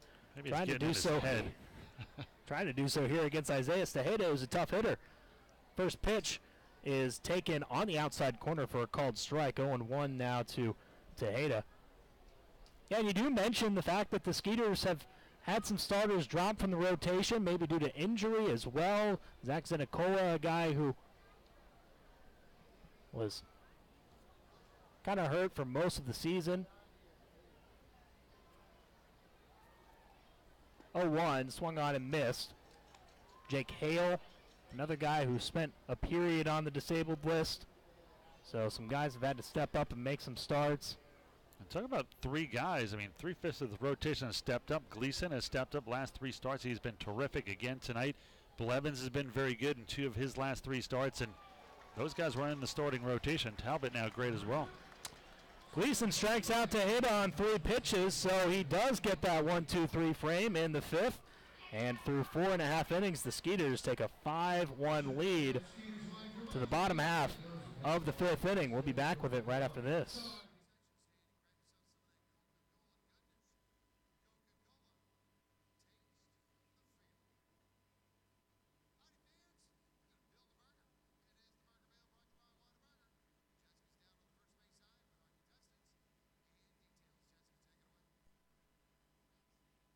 Shane, yes, we have a couple burger buns making their way down onto the field. It is time for the burger build. All right, our first burger bun's going to run down to that Whataburger sign. Once they lay down, their partner's going to pile the toppings nice and high and then jump on top to build that burger.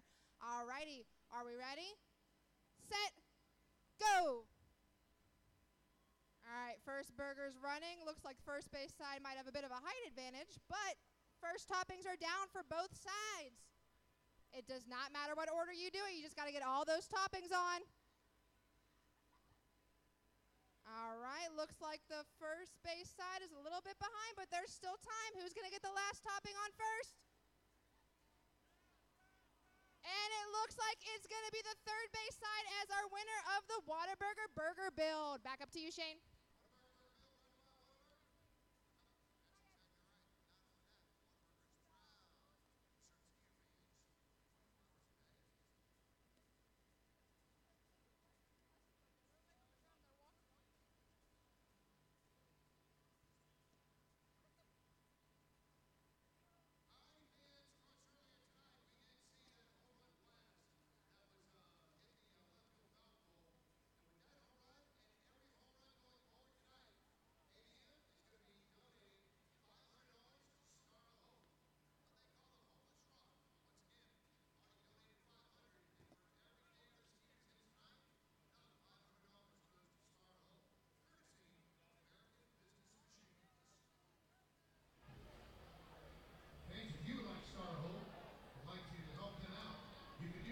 Steve Janisford takes the mound for the York Revolution, down 5-1 to your Sugar Land Skeeters, who bring up the 2-3-4 hitters in this bottom half of the 5th. Josh Prince, Anthony Jansanti, and Kevin Ahrens. I don't think you can count either team out in this series. We saw the Skeeters with a late 3-1 lead that they blew, and then we saw a 3-run lead erased on a walk-off grand slam last night by the Skeeters. What we're trying to say is don't go away. Exactly. Josh Prince, the first batter. First pitch from Steve Janis is slammed into left center field pretty deep, but it is playable for the center fielder Witherspoon, and he is underneath about 5 steps away from the warning track to make the grab, and it's 1 pitch, 1 out for Steve Janis in the 5th.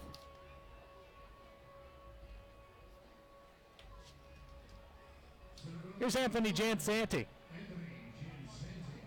Singled in the first inning, came around to score on a throwing error by the catcher, and then grounded out to third his next time up in the 3rd inning.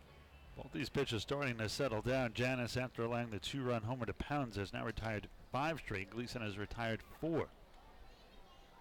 Jansanti takes high for ball 1. And Jansanti now has a 9-game hitting streak after that single in the first. The 1-0. And Jansanti hits it on the ground through the hole on the left side. Another base hit as Verona picks it up in left and brings it in. 2 for 3 night for Jansanti, and he is a 1-out base runner. So you send Jansanti here. He probably has the green light to go anyway. Much like York, does seem to be enough runs when you play the Revolution, no matter where they are. Here's last night's big hero, Kevin Ahrens. Skeeter's shortstop, 0 for 1, but has driven in 2 runs already tonight. 4 RBIs. Well, RBIs in his last 4 plate appearances. First pitch is taken on the lower third of the zone for a called strike, 0-1. The big walk-off grand slam last night. He says it wasn't his first in his career, as a move to first is not in time to get Jansanti. And we mentioned earlier it was the 2nd walk-off grand slam in Skeeter's history. Travis Scott had one last year in late April against the Barnstormers in a 10-inning game. Of course, in that game, the Skeeters only needed 1 run. They won 11-7. But last night, the Skeeters needed at least 3 runs, so Ahrens' walk-off grand slam was the exact amount of runs that they needed to pick up the walk-off win, 7-6. The 0-1 is taken outside. It's a ball and a strike now to Ahrens. When you think about it, too, once that ball was hit in the air, the game was over either way. If it lands in the mitt of Verona, the game's over, and goes over his head, it was also over. Yep. So Ahrens with the Skeeters' 3rd grand slam this season. The first one was by Derek Miller in Somerset back on July 9th. Then a couple weeks later, Josh Prince against these York Revolution in York had a grand slam of his own. And then Ahrens with a grand slam last night. So 2 of the 3 grand slams the Skeeters have had this year have been against these Revolution. 1-1 with the runner going to second. The pitch is low to throw to second, not in time.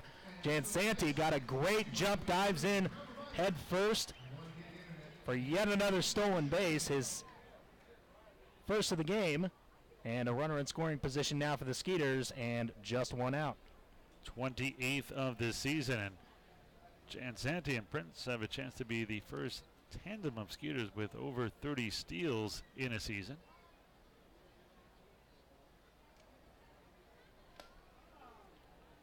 Ahrens swings and foul tips one into the mid of Tejeda. He is now even at 2 balls and 2 strikes. Now with a base hit here, could have 5 RBIs in his last 5 plate appearances.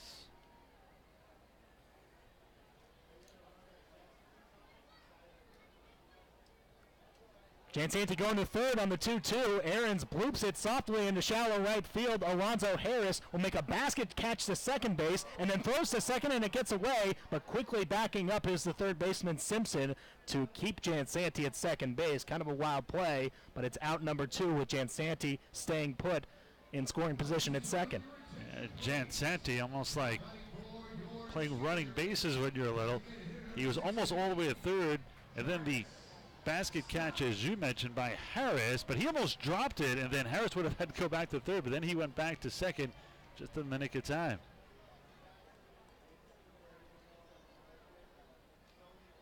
Travis Scott now up.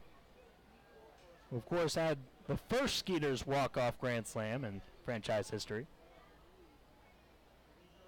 Janice with the first pitch, and Scott hits it a long way into right field, and on his horse is the right fielder Mitchell, but he will see this one hook foul and out of play. Strike one to Scott. Last season, the Skeeters had 8 grand slams, and that by far led the Atlantic League. So they have 11 grand slams in their last 2 seasons. They started out their franchise history, their first 4 years, with just 10 grand slams. So they've doubled that total in the last 2 years. Scott hits the next pitch shallow into left center field. Dent, the shortstop, is out underneath and makes the grab for out number 3. No runs, a hit, a man left in scoring position for the Skeeters. And through 5 innings of play, the Skeeters have a 5-1 lead over the Revolution.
Into the 6th we go at Constellation Field.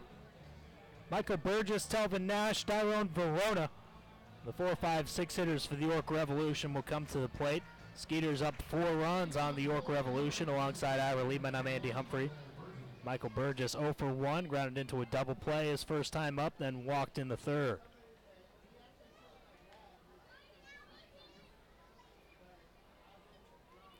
Sean Gleason now is qualified for the victory. He's gone through 5 innings, now wants to get through a 6th. He's at 66 pitches on the night. Facing a left-handed batter in Burgess, the designated hitter for the York Revolution. First pitch on the way, and a fastball just missed inside. 1-0 to Burgess. Nice series for Burgess so far. 5 for 12 with a home run and 4 runs driven in. The 1-0 just missed the outer corner this time. 2 balls and no strikes. Mentioned Gleason qualifying for the win. He has gone 6 innings in his last 2 starts, trying to make it 3 in a row. He had not gone 6 innings before that. 2-1 finds the zone this time on the lower 3rd, and it's 2-1 to Burgess with Telvin Nash on deck. Mentioned the 2 games postponed. Bridgeport and New Britain postponed, as well as Somerset and Southern Maryland. The Ducks looking for their 14th win in the last 15 games. They're up 6-0 against the Barnstormers. So again, good news for the Skeeters. A win here and a loss there would mean they would just be 2 games back with 32 to play. And not only that, but the Skeeters also have 2 games in hand on both the Barnstormers and the Revolution, who are ahead of them, because the Skeeters had a couple of rainouts earlier that they have to make up. So they're kind of behind pace as far as the rest of the league is concerned of games played. As Burgess takes outside, it's 3-2. So you have that to work to your advantage as well to pick up even more victories.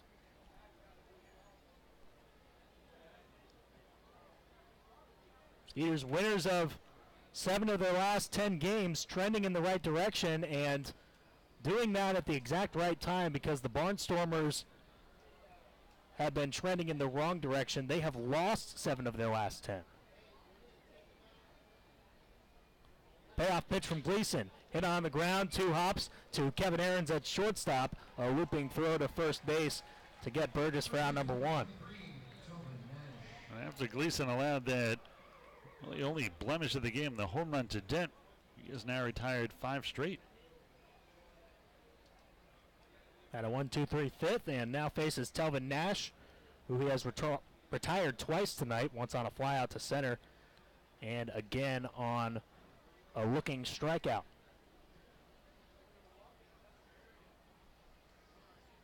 Into the set is Gleason. First pitch finds the zone on the upper corner, called strike 1. Skeeters up 5-1 on the Revolution in the top half of the 6th. Base is empty, 1 out. 0-1 from Gleason. Way inside on the fastball. Almost nipped the arm of Nash as he races away from the batter's box with his momentum taking him that way. It is 1-1. And put the bat in the air on a little bat flip and then kind of ran towards his own dugout. Almost like a little kid taking my bat and I'm going home if you're going to pitch like that. I can't recall if the Skeeters shifted against Nash earlier in this series, but they're doing so here. 3 infielders on the left side against the right-handed hitting Nash, with Prince a couple of yards to the left of second base from where we're standing, as Nash fouls one back to the screen and moves the count to a ball and 2 strikes. I think they're assuming he's going to pull here. And I think would it's the say first so. time they've shifted like this on Nash. They haven't seen Nash before this series. He's only been with the team for about 18 games. As the 1-2 comes home and Nash hits it foul over the screen to the right. Still 1-2 on the York first baseman. Tyrone Verona on deck. 4-run lead for your Skeeters in the top half of the 6th.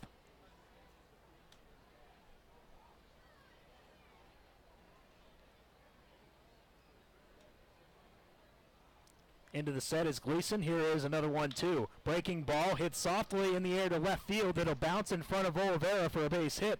So Nash reaches on a 1-out single. He has his first base hit of the game. And gets on base for Tyrone Verona. Well, he did pull it, but the shift's not going to help you when you hit it into left field. And I'm looking at his spray chart, and he is pretty much a pull hitter. A lot of blue on that left side of the diamond.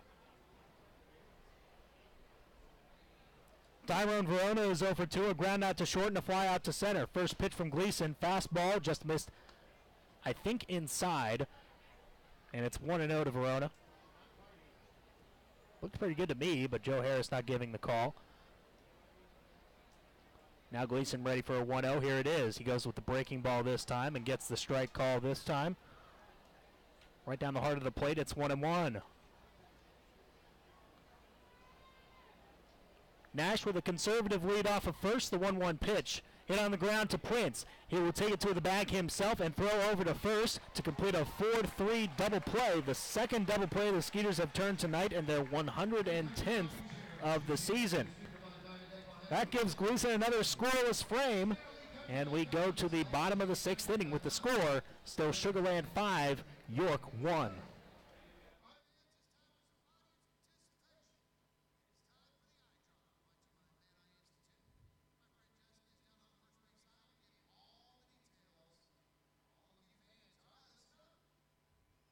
Yes, you heard the man. He said audience participation. That means get up on your feet. There are 2 big inflatable eyeballs up in the suite, and when I say so, they're going to drop down, and it's a race to home to the lovely SWAT team lady that's standing over there.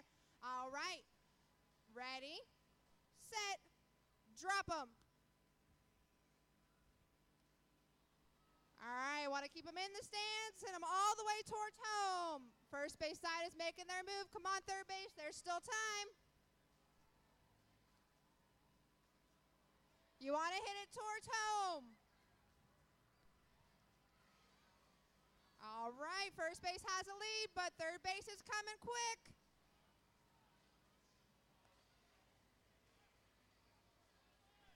Who's going to get it there first? You got to get it all the way to home.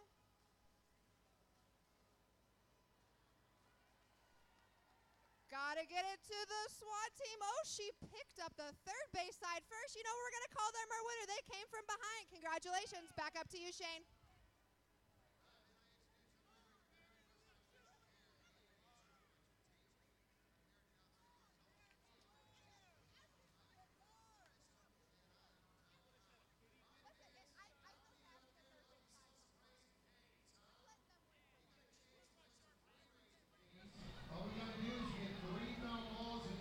Brian Pounds leads off this bottom half of the sixth inning for the Skeeters, who take a 5-1 lead into this home half of the sixth, facing Steve Janis on the mound for his sixth inning of work. He's on 71 pitches on the night. Pounds homered off of Janis his last time up, a 2-run shot, gives him 11 home runs on the year and 36 ribbies. Open stance from the right side against the right-hander Janis. A wind up in the first pitch. And Pounds takes it on the inside corner for a called strike, 0-1. No action in the Revolution bullpen, nor the Skeeters bullpen. Both starters trying to settle down in the middle stages of this game. Janis bounces one in the dirt to his catcher Tejeda, 1-1.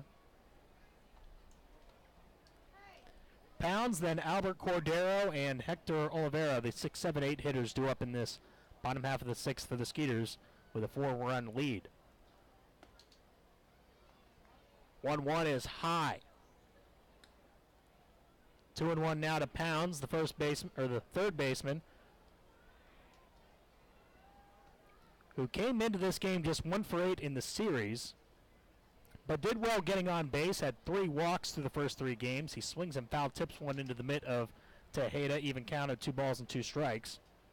Pounds had exactly 13 home runs the last 2 years for these Revolution. Started the season with York again and has 10 home runs total. Yeah, 13 home runs 3 years in a row. So much for unlucky 13. Pounds hits it foul and out of play to the right.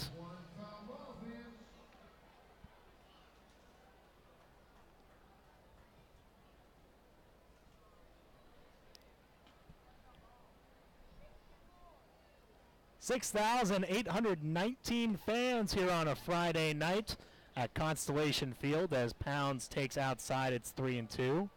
Mentioned the 13 home runs the last 2 years in a row by Pounds, not his career high.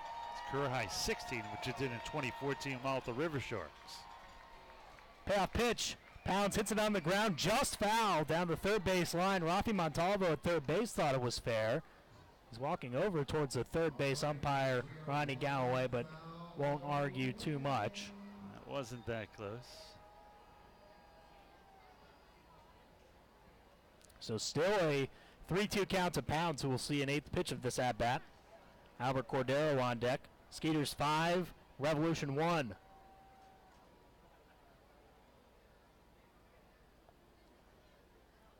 Another 3-2.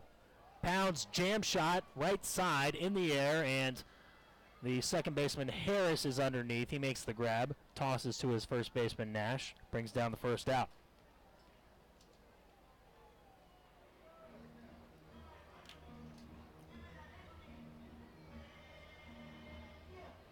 Here's Albert Cordero. 0 for 2 tonight. Flied out to left his first time up in the second. Bounced out to second base his next time up in the third.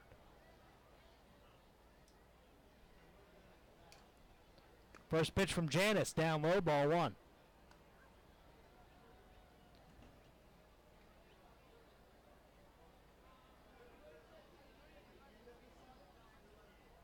Skeeters trying to improve to 7-10 against the Revolution this year. As Cordero takes low and inside, it's 2-0. Against the division, the Skeeters aren't that great this year. 19-31 against the other 3 teams in the Freedom Division. The 2-0. And Cordero hits one on the ground off the glove of Nash. He bobbles it, gets the toss over to his pitcher Janis just in time to get Cordero and complete the out. Nice play by Nash. Didn't panic even though the ball was behind him. Flipped it kind of low to Janis, but right there on the bag. Hector Oliveira, the batter, he lined out to short and struck out His first couple times up in this ball game, with the Skeeters up 5-1. So I mentioned the division record, and it could come into play if the Skeeters are in the hunt down the stretch in a tiebreaker situation. That division record could come back to haunt them, because that's the first tiebreaker between two teams that have the same record, as Oliveira takes inside its ball one. York has a division record of 24-22. The Barnstormers are about 500, as Oliveira taps one foul behind the plate. 1-1 to Skeeters' left fielder. Skeeters have done much better against the other division this year. The Liberty division are 20-38 against the Skeeters.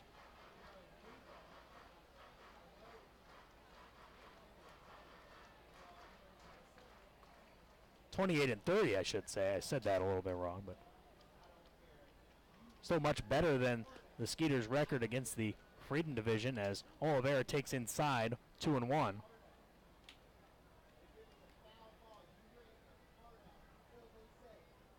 Quickly, here's the 2-1 pitch, and Oliveira bounces a foul down the third baseline. Rafa Montalvo fields it with the bare hand, tosses it into the crowd. 2 balls and 2 strikes to Oliveira.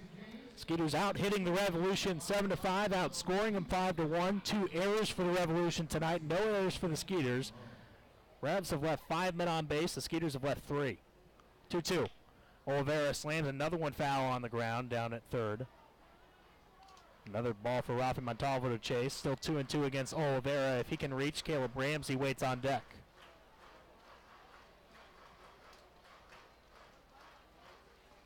Two. In the dirt, blocked by Tejeda. And the count is jammed at 3 balls and 2 strikes against Oliveira. 2 outs, bases empty in this bottom of the 6th.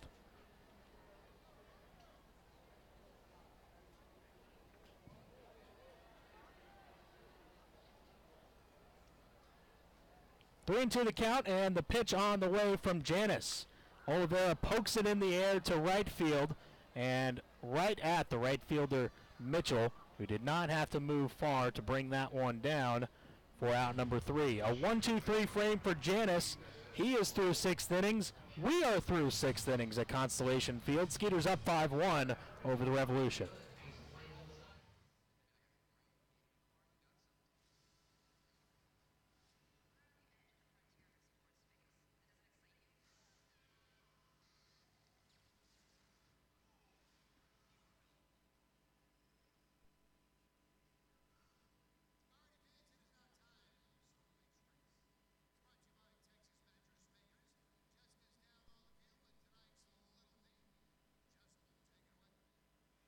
Thanks, Shane. Yes, I'm down here with Samuel, and he's ready to test his speed with the stolen base race. All right, Samuel, there's a base out there in right field. I'm going to give you 30 seconds to go down and pick it up and bring it back to me.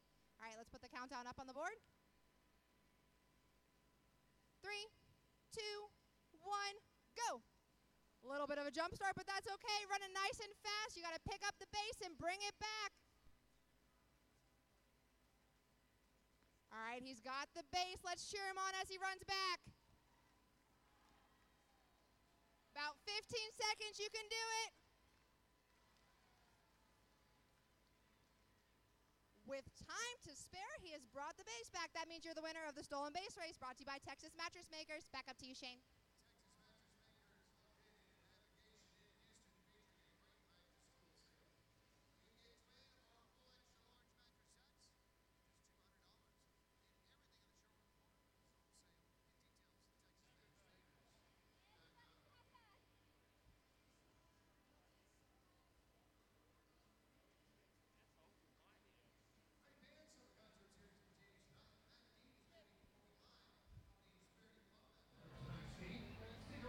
Top of the 7th inning we go at Constellation Field. Skeeters up 5-1 over the Revolution, and to take you the rest of the way, here's the voice of the Skeeters, Ira Liebman. Thanks, Andy. With a 4-run lead, Sean Gleason will start his 7th inning of work, and if he can get just 1 out here, it'll be his longest outing of the year. Top of the 7th, bottom of the order for the Revolution, Chase Simpson, Ryan Dent, and Travis Witherspoon. Simpson 1 for 2. He is singled and popped out to second. Switch hitter batting here from the left side. Takes the first pitch for a strike on the inside corner. No balls and one strike here to Simpson. Chase 202, 2 home runs and 8 RBIs. Might not be the greatest name for a hitter. Don't want somebody chasing all the time. The 0-1. This one is a little high. 1 ball and 1 strike. 5 runs on 7 hits for the Skeeters. 1 run on 5 hits for the Revolution. Although Josh Outman, who was with the Skeeters here earlier this year, maybe has the greatest name for a pitcher.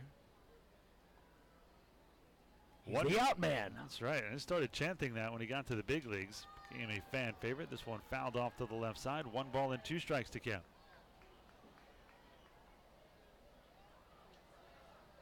In Game 5 tomorrow, Skeeters will send down former big leaguer Mitch Talbot against lefty Logan Williamson, who's been part of the Revolution for the last few years. They set up inside the 1-2. Swan popped a mile high. Shallow left center field. Kevin Aaron's the shortstop. And shallow left center drops it. And he looked like he was having a little trouble with it all the way. And the usually sure-handed Aaron's drops the ball. That'll be an E6. Yeah, sometimes when you have to take that much time to look at that baseball coming down on you, you can lose it at the very last second. And I think Aaron's maybe just lost a little focus on that one. Not what Gleason needed. Got the first out. Now 1 out. Excuse me, 1 on, none out. I'll bring in Ryan Dent. He has been hit by a pitch, and really the only blemish of the game for Gleason. He allowed a home run, the 5th home run of the year for Ryan. This one is a strike on the outside corner. No balls and 1 strike to get. Let's see if Gleason can pick up his infielder. I think it always makes a pitcher feel good when he does. Really, infielders are helping you all game long, and when you can help them out, I think it's a good thing. Lollipop curve. This one a little bit high. 1 ball and 1 strike to count. Gleason pace has slowed down. You hope that or it does not affect him. It usually doesn't. This one swung on, skied, right side. Ramsey in foul territory. He had to fight that win too. Wow, really giving infielders fits here. That is out number 1. The Skeeters first baseman brings it down in foul territory just behind first base. 1 on and 1 out for the number 9 hitter, All-Star center fielder Travis Witherspoon. Witherspoon has fouled out himself to right and flying out to left. He's 0 for 2. Ducks, by the way, still leading the Barnstormers, which is good for the Skeeters. 6-0 in the bottom of the 7th. Sugar Land can hold on and the Ducks hold on. They'll just be 2 games back. We had 31 to play. Or 32 to play after tonight. This one is a strike on the outside corner. No balls and 1 strike to count here.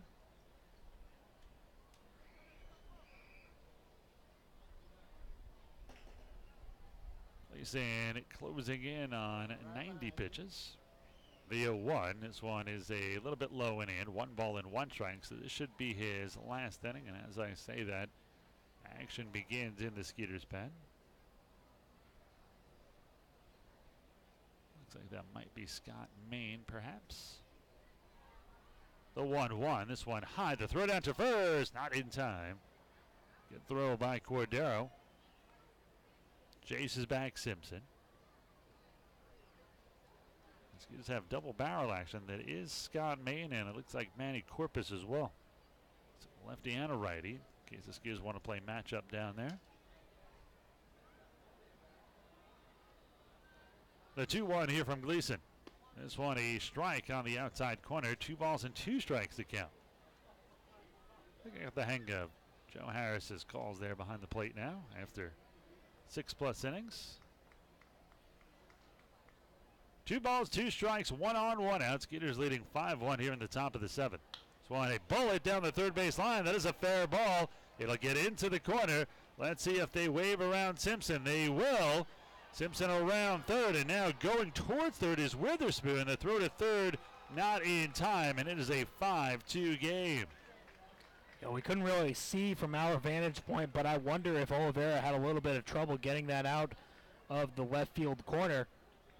Witherspoon has a lot of speed, but I wouldn't always expect him to get that triple on a ball hit down the left field line. And I would imagine that Oliveira maybe had a little bit of trouble getting it out. Oh, here we go again late in the game. And now a sac fly would make it just a 2-run lead here for the Skidders. Well, looks like they will concede the run. So it looks like the corners will play even. Here comes Rafi Montalvo. Let's see if that is all for Gleason here, if he's just going to have a quick chat. While he does, remember Matt Deaton is here. Stick around after the game, a lot going on. We have fireworks, and then Matt Deaton will perform in the Insperity Club upstairs. So if you're already up there, stick around, and if you're here at the ballpark, come up to the Insperity Club and catch Matt Deaton. Country, rock, 80s, even takes requests. Well, stick around and catch Matt Deaton live here after the game, and that's going to be all for Gleason. So a shame the error by Ahrens probably cost Gleason from staying in this game. So the most he's gone in a game, 6 1/3, his high. We'll take a break. We'll come back, and we'll tell you all about the new pitcher, Manny Corpus, when we return here in a moment.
Manny Corpus comes in relief in this top of the 7th inning to face Alonzo Harris.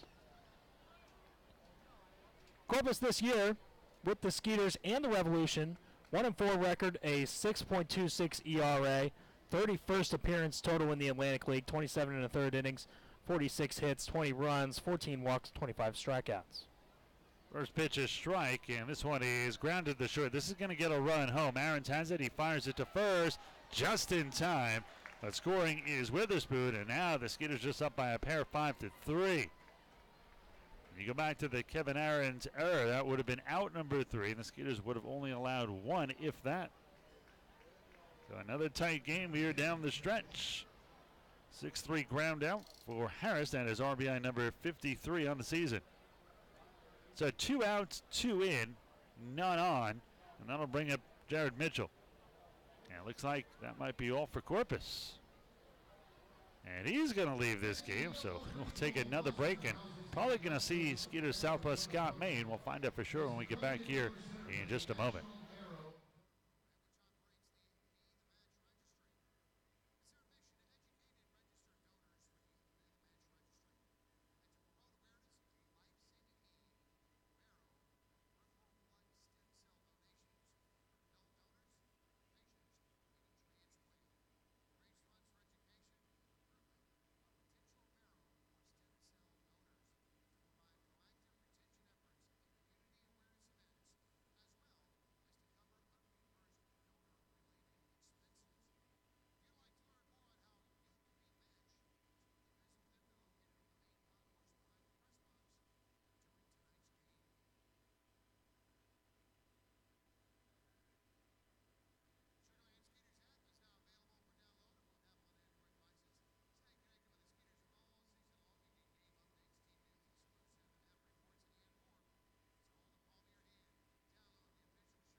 Second reliever to come into the game is the lefty Scott Main for the Skeeters, third pitcher on the night.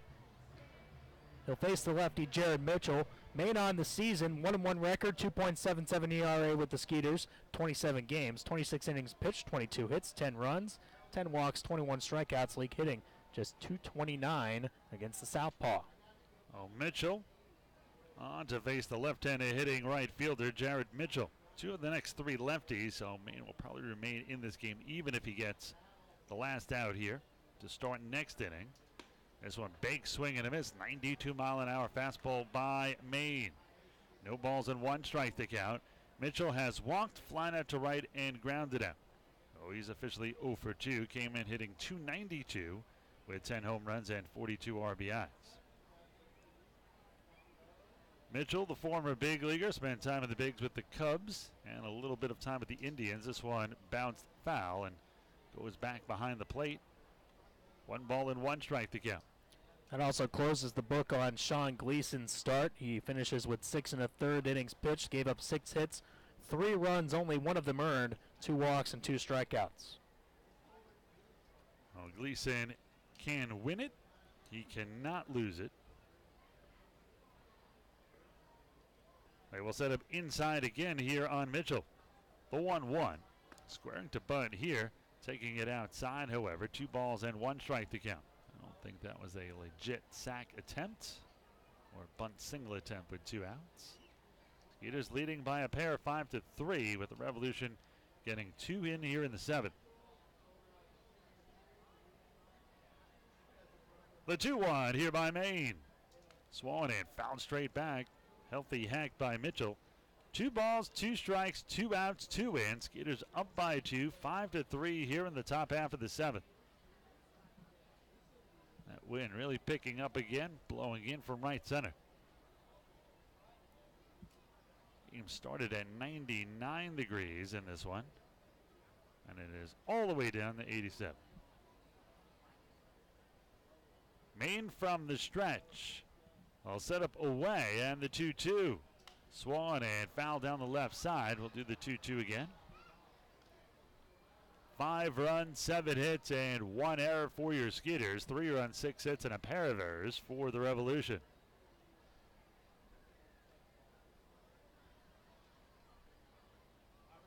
Gleason started the inning, and it was Corpus and now Maine. So 3 pitchers in this game, 3 pitchers in this inning. Trying to get all 3 outs. The 2-2. Swung, a hit down the left field line. That is a foul ball. It's going to take at least 3 pitchers to get the 3 outs. Gleason got the first. Corpus got the second. Maine trying to get the third here. No action in the Skeeters bullpen, as I suspected. Even if Maine gets Mitchell here, start next inning as the right-handed hitting catcher Tejeda, and then Burgess, the left-handed hitter, and that will probably be the last batter that Maine sees, because then it's nothing but righties and 1 switch hitter in Chase Simpson. Could be Felipe Paulino and then Haynes, perhaps. Maine a long look in here. The 2-2 from the lefty. Curveball a little bit low and away. Good pitch by Maine, but that'll run the count full. 3 balls and 2 strikes. Skeeters leading 5-3. 2 already in here in the 7th. Maine trying to stop the bleeding here. Some very good games over the first 3, including the walk-off grand slam last night. The payoff pitch here by Scott Maine. This one low and away, ball 4. Now he will face the always difficult, hard-hitting catcher, Isaiah Tejeda. 3rd walk of the night for Skeeters pitching, first for Maine. As I mentioned, the left-hand hitter on deck, so even if he does not get Tejeda, he will stay in this game for Burgess. Tejeda so far tonight has flying out to center, singled and struck out last time up, so he's 1 for 3. This is a guy who really takes his time just getting into the box initially, and then between pitches steps out pretty much between every pitch. Stands close to the plate from the right side against the southpaw. They set up away, and the first pitch here by Maine is a little bit low and away. 1 ball and no strikes.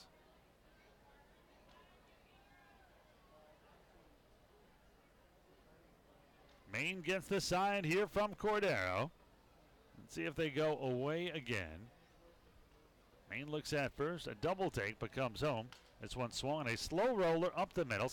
Prince will tag second, and that'll do it. 4 unassisted, and Maine gets out of it. But the Revolution gets 2 runs on 1 hit, 1 error, and 1 man left on base. 7th inning stretch time. Get your peanuts and Cracker Jacks. I do care if you never come back. Skeeters up by just a pair now, 5-3. They put another minute on. They're doing God Bless America. God bless America, land that I love. Stand beside her and guide her through the night with a light from above, from the mountains to the prairies, to the oceans wide with foam. God bless America, my home, sweet home. God bless America, my home, sweet home.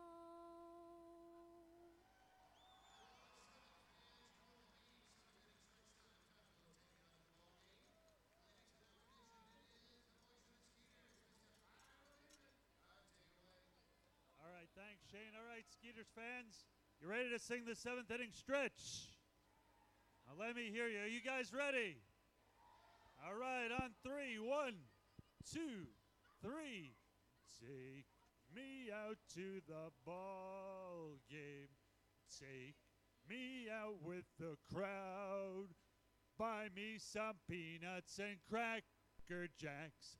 I don't care if I ever get back, so just root for the Skeeters. If they don't win, it's a shame. Sing it with me, for it's 1, 2, 3 strikes, you're out at the old ball game. Let's go, Skeeters!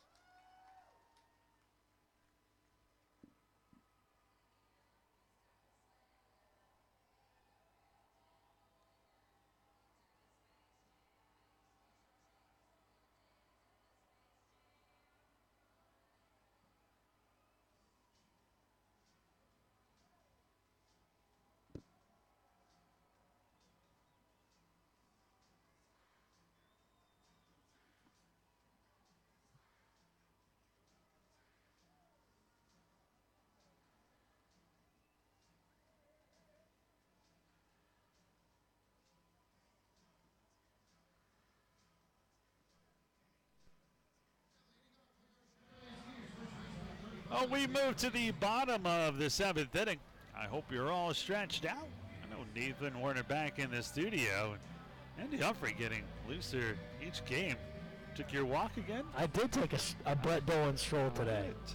Beadle rubbing off on you. Caleb Ramsey trying to help the Skeeters get their lead back. They were up by 4, now just 2. Ramsey, Benson, and Prince 9-1-2 against Janus. 2 runs in the top of this inning by the York Revolution. Once again, a tight one late in a game here in this series. The 1-1 by the right-hander. This one is a slow roll to right side. Ramsey got a shot, may beat it out. The throw to first, not in time. Nash off the bag. Janus could not get over there in time. Skitters will have a leadoff single here by Ramsey. Great hustle. It actually looked like Janus didn't set his feet. He actually overstepped trying to get to first base. He was there to cover, but just didn't get his feet right, and a good hustle play by Ramsey to beat out the infield single. Now Benton, a long look down at Skeeters third base coach Rafi Montava, and you wonder with his speed and the Skeeters up by just 2 now if he's going to try to lay one down, but it's not going to be for a sacrifice. He will try for a bunt base hit if he does. Let's see what he does here. First pitch here by Janice to Benson. He is not bunting. Swinging away, takes this one high, 1-0. Don't be surprised if it's put on here at some point. Montalvo, quick few signs down at third. Janice now at 92 pitches. This is the time to get to him. He allowed 2 in the first, 3 in the third, but that's been it. Throw over to first, and I think that was just more for Janice to see if Benson was going to give it away. He did not if he's going to. I'll set up away here. The 1-0 to Benson. And swung on and fouled at the plate. Too bad because Ramsey had a great jump. No, they're going to say he swung and missed. I think no contact there from Benson, so it's a stolen base for Ramsey. Caleb now down at second with nobody out. So now Benson has to at least try to go the other way. See, now I would let Benson bunt here. Especially with the first baseman, Telvin Nash, very deep at first. Janice looks at second but comes home, and Benson pulls at the 30. Another unproductive out here, and Skitters are just not doing those little extra things. That'll keep Ramsey at second. 1 away now on the 5-3 putout, and Josh Prince will step in. And here comes Mark Mason. That's probably going to be all for Janice here. 93 pitches. See if he makes the move, and he has. So we will take a break. We'll find out who the new pitcher is from the York bullpen. When we come back, Skitters up 5-3, threatening for more with the runner at second and only 1 away.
Ricardo Gomez is the new pitcher for the York Revolution in this bottom half of the 7th inning in a 2-run game. Gomez this year with the Revolution. 2-3 record, 2.73 earned run average in 28 games, 26 and a third innings pitched, 18 hits, 11 runs, 10 walks, 33 strikeouts. League hitting a minuscule 189 against Ricardo Gomez, who is one of the longest tenured relievers in York history, and now comes on for Steve Janis, who finishes his start after 6 and a third. Gomez will take over here. Gomez will face Josh Prince with the runner at second, and only 1 away. First pitch here is a ball, 1 ball and no strikes here. Gomez been pitching since 1997, the 39-year-old right-hander. First year was in the Pirates organization. This one is low, 2 balls and no strikes. Originally he came into the Atlantic League in 2015 with the Ducks, with York each of the last 2 seasons. Actually pitched with York way back. Originally in 2011 was with the Barnstormers in 2008 and 2009. This one is skied. to the second baseman, Alonzo Harris. He will yield to the shortstop, Ryan Dent, even though he was on the second base side to bring that down, and there's 2 outs. It's pitched all over the place. Puerto Rican Winter League, the Dominican Winter League, the Mexican League. Career 48 and 45. In the minors, he is 26 and 19. He does have 141 career saves. Now with 2 outs and a runner down at second, Anthony Jansanti will try to give the Skeeters some insurance here. Righty-righty matchup for Gomez. First pitch, big swing and a miss by Anthony. No balls and 1 strike to count. Gomez saved a career-high 24 for Veracruz in the Mexican League in 2013.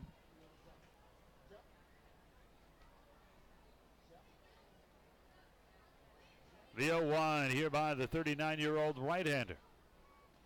This one swung on, popped up as the catcher Tejeda have room near the screen. Had to decide whether he was going to crash into the screen or get the ball, and he decided he was not going to collide with that wall, so no balls and 2 strikes to count. Jansanti 2 for 3 with a run scored and a stolen base. Hasn't spent a lot of time in affiliated baseball. Mentioned his first year in 97, was at 19 years old, spent 97 and 98 in the Pirates organization at rookie ball, and then he spent 2 years in the New York Penn League in the Yankees organization. The 0-2 here to Jansanti. They will send up away here, and this one is swung and fouled back over our heads just to our right. Count remains 0-2. Skeeters are leading 5-3 here in the bottom of the 7th. If everything goes as planned, I think we will see Felipe Paulino in the 8th to try to set up Mark Haynes in the 9th. Again, the 0-2 to Anthony. Swung and fouled straight back into the net. Healthy cut there by Jansanti. He has fouled off 3 straight 0-2 pitches. Last year for York, Gomez 3-3 with a 2.31 ERA and 13 saves.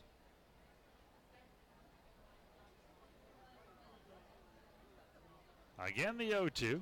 This one low and away. Jansanti lays off this time. 1 ball and 2 strikes to count.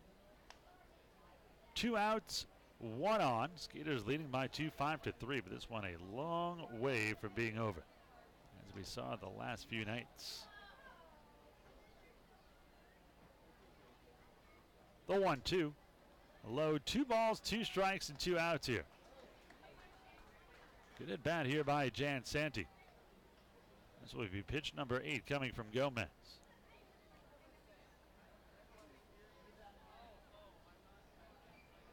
The 2-2 here by the right-hander to Jansanti. Swung and missed, foul tipped into the mitt of Tejeda, and that will do it. We are through 7 innings of play. Skeeters still in front by a pair, 5-3.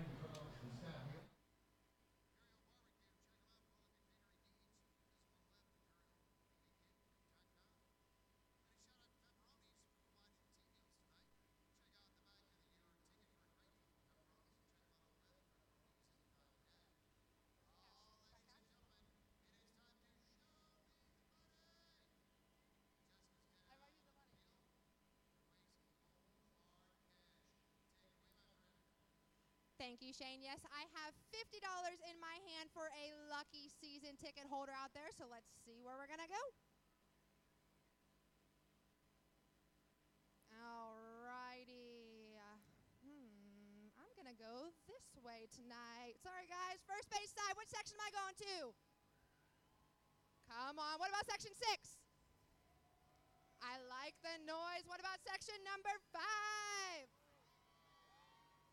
No, not quite. Let's see.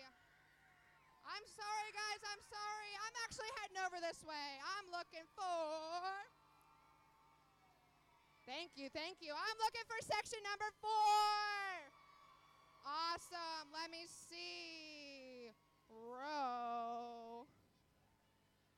Gonna keep going. A. Seat. Number 9. Do we have that ticket? Can I see it? We have a winner. That means you're the winner of $50. Back up to you, Shane. Felipe Paulino takes the mound for the Skeeters. He has a 4-2 record this year with Sugar Land and a 2.25 earned run average in 22 games, has 6 saves this year. 24 innings pitched, 14 hits, 8 runs, 11 walks, 27 strikeouts, league hitting just 167 against Felipe Paulino, the 4th pitcher on the night for the Skeeters. A couple of relievers, Manny Corpus and Scott Main, both came on for an out each, and now on comes Paulino for the 8th. Paulino, the former Astro, was signed as an undrafted free agent by Houston in 2001. Got to play with now Hall of Famer Craig Biggio, and also had Pudge Rodriguez, who became a new member of the Hall of Fame this year, catch him. Well, he will face the meat of the order here, 4, 5, and 6, Burgess, Nash, and Verona. Nice one, a strike on the inside corner. No balls and 1 strike to count. Skeeters leading 5-3 here in the top half of the 8th inning. And they always talk about sometimes the save isn't in the 9th. Well, really in the 8th here, as Paulino will have to go through the meat of the order. If he does, he will leave the bottom of the order for Haynes in the 9th. The 0-1. This one is a little bit low and in. 1 ball and 1 strike to count.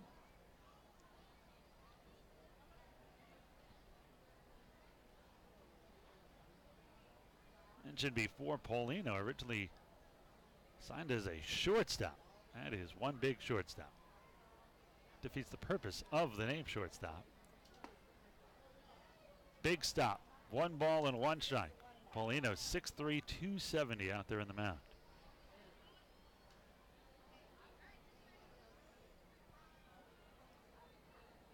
Paulino mostly a starter with the Astros. Also spent some time with the Rockies, the Royals, and a little bit with the White Sox. The 2-1. This one a strike on the inside corner. Good fastball there by Paulino. 91 on the gun, 2-2. Burgess 0 for 2. He's into a double play. Walked and grounded out to short last time up.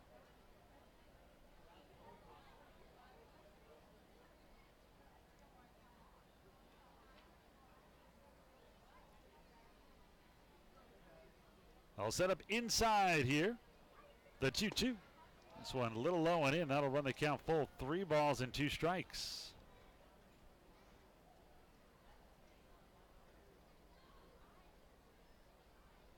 Paulino does not want to walk the leadoff batter here.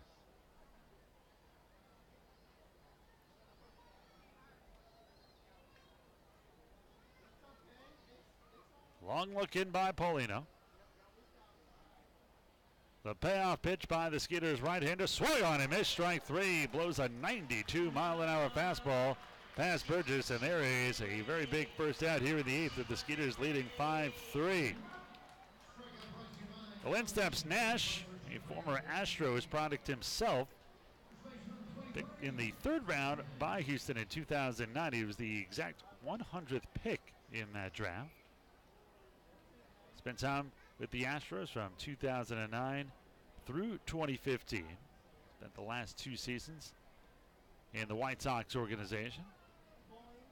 Also spent 2016 at the end of last year with the Revolution. This one a strike. No balls and 1 strike to count.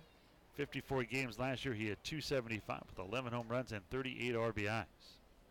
They had quite a year last year. Combined between York and Winston-Salem, hit 26 home runs and had 68 RBIs. This one misses inside. 1 ball, 1 strike, 1 out. Skeeters leading by a pair, 5-3 here in the 8th. Don't go anywhere. Don't change that dial. Do not leave the ballpark for 3 reasons. A, you left early yesterday. You missed a walk-off grand slam. B, there are fireworks after the game. And C, Matt Deaton is here and will be playing live in the Insperity Club as well. Swung and missed. Great slider there by Paulino. 1 ball and 2 strikes to count. You ever seen Matt Deaton yet? He was here earlier. Yes, he Saw was. Twice. 1 ball and 2 strikes to count. I know you're a busy man. You have things to do after the game. Didn't know if you got a chance to see him. Yeah, I did. That's right. You were He's up there. he's real talented. He Yeah, he is. certainly Pretty funny as well. has a versatile arsenal. This one swung and missed. Talk about a good arsenal. Paulino strikes out the first two batters he has faced, and he seems to be even more dominant the second time this season with the Skeeters. Spent some time with Mexico, then returned here to Sugar Land. Skeeters are up 5-3. They need 4 more outs. Dairon Verona will step in. He is grounded out to short, flying out to center, and hit into a double play. He's 0 for 3. 256. A home run and 21 RBIs. A righty-righty matchup here for the Skeeters' big right-hander. First pitch, a fastball for a strike at the knees. 0-1 the count. Another 91-mile-an-hour fastball by Paulino. 5 runs on 8 hits for the Skeeters. 3 runs on 6 for the Revolution. The 0-1. Swung and fouled in and out of the mitt of Cordero, and that goes to the backstop. Wow, what a ricochet. That might have actually gotten a piece of the helmet of Cordero. I think either the helmet or the chest protector. Well, that hit him in the chest. Ouch. Big care. I'm gonna say it probably went off the mask or the helmet. 0-2, and Paulino a chance to strike out the side here. From the stretch, the righty will kick and deal the 0-2, and this one low and away. Trying to tantalize him with a slider low and away. 1 ball and 2 strikes here on Verona. Verona, a Cuban native.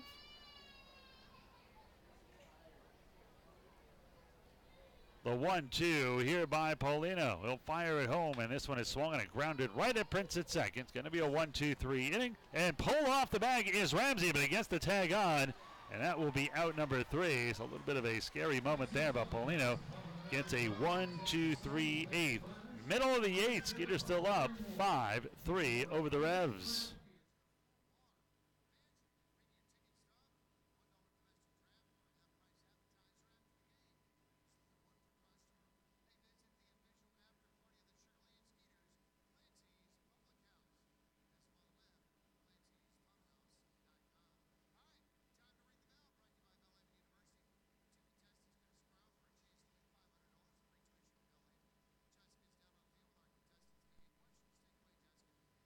Thank you, Shane. Yes, I'm down here with Steve and Rosa. All right, guys, it's going to be the best of 3 trivia questions. Please wait until I read the question all the way. If the first person gets it wrong, then the second person has a chance to answer. You guys ready? All right, let's see the first question. What is the largest ocean in the world? Rosa was a bit quicker. What do you think? The Pacific? The Pacific? The Pacific is correct. Congratulations. So 1 point to Rosa. All right, second question. Which vitamin does the sun provide us with? Rosa. Vitamin D. Vitamin D is correct. That means that you are going to be our winner of Ring the Bell. She's got a quick hand. Back up to you, Shane.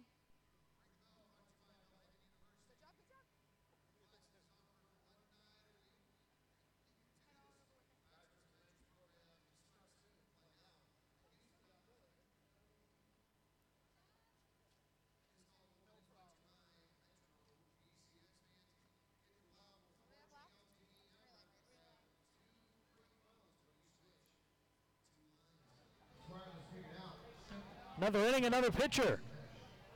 Third of the night for the York Revolution. Joe Van Meter, the right-hander, will come on in this bottom of the 8th. Van Meter making his 3rd appearance in the series. He pitched last night, had a scoreless 6th inning, allowed a hit, and struck out a batter. He also appeared in the series opener, had another scoreless 6th with a strikeout. So 2 scoreless innings so far for Van Meter in this series. On the season, he is 0-1 with a 3.07 ERA in 40 games, has 1 start as well and 1 save.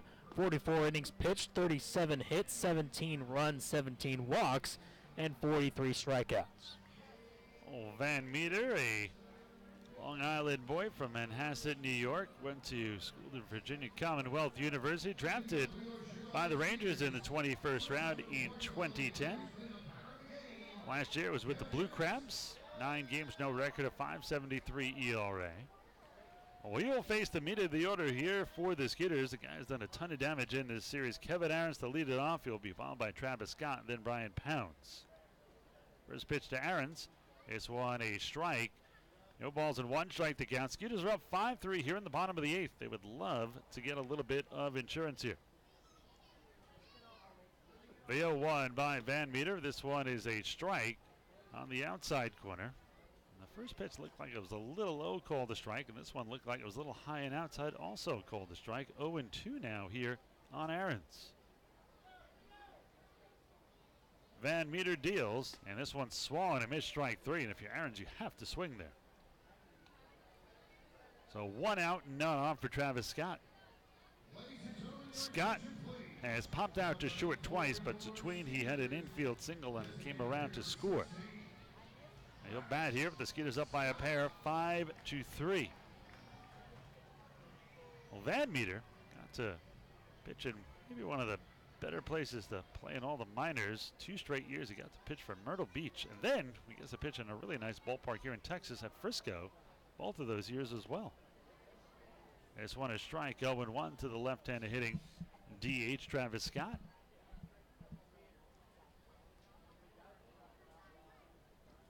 Five runs on 8 hits for Sugarland, 3 runs on 6 for the Revolution.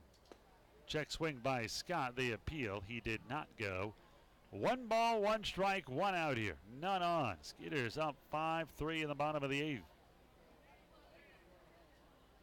Action in the Skeeters pen should be Mark Haynes.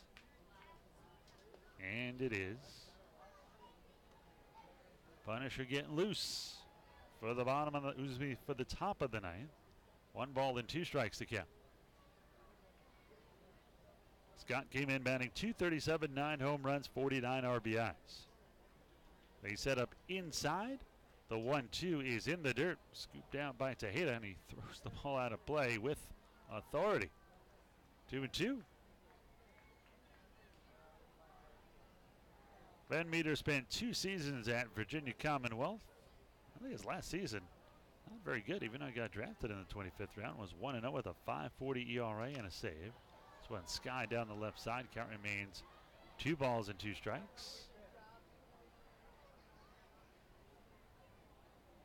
Van Meter will turn 29 in October, October 18th to be exact.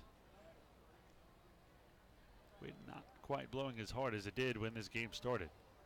The 2-2, Swanee hit high in the air to right field. Maybe it slowed down just in time, but it's going to be held up on that little bit of wind, and the right fielder Mitchell will bring it down. So Travis, a long, loud out number 2. 2 outs, none on here for Brian Bounds. There's now 5 straight retired by York pitching.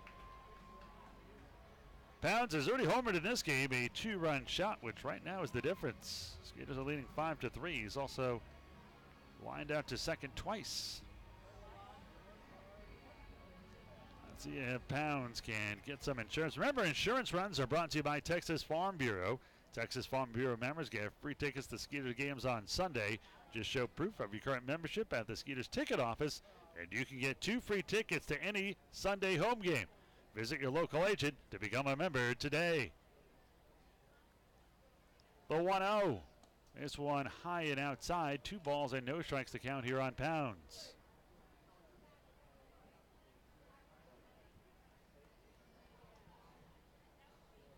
Open stance from the right side for Pounds. A righty-righty matchup here for Van Meter. The 2-0. Swan and drill down the left side, but way foul. 2 balls and 1 strike. Pounds out just a little bit in front there.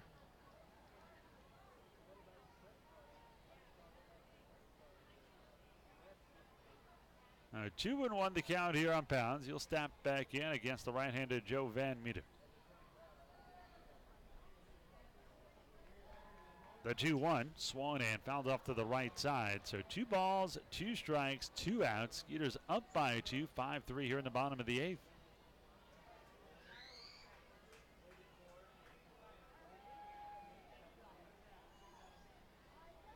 Pounds creeps slowly back into the box. They'll set up low and away, and this one Swan a missed strike 3, and a 1-2-3 inning here for Van Meter. He gets 2 Ks and a flyout. Well, here comes the Punisher. Will there be drama in the ninth tonight? Stick around and find out when we get back to the top of the ninth. Skids are up 5-3.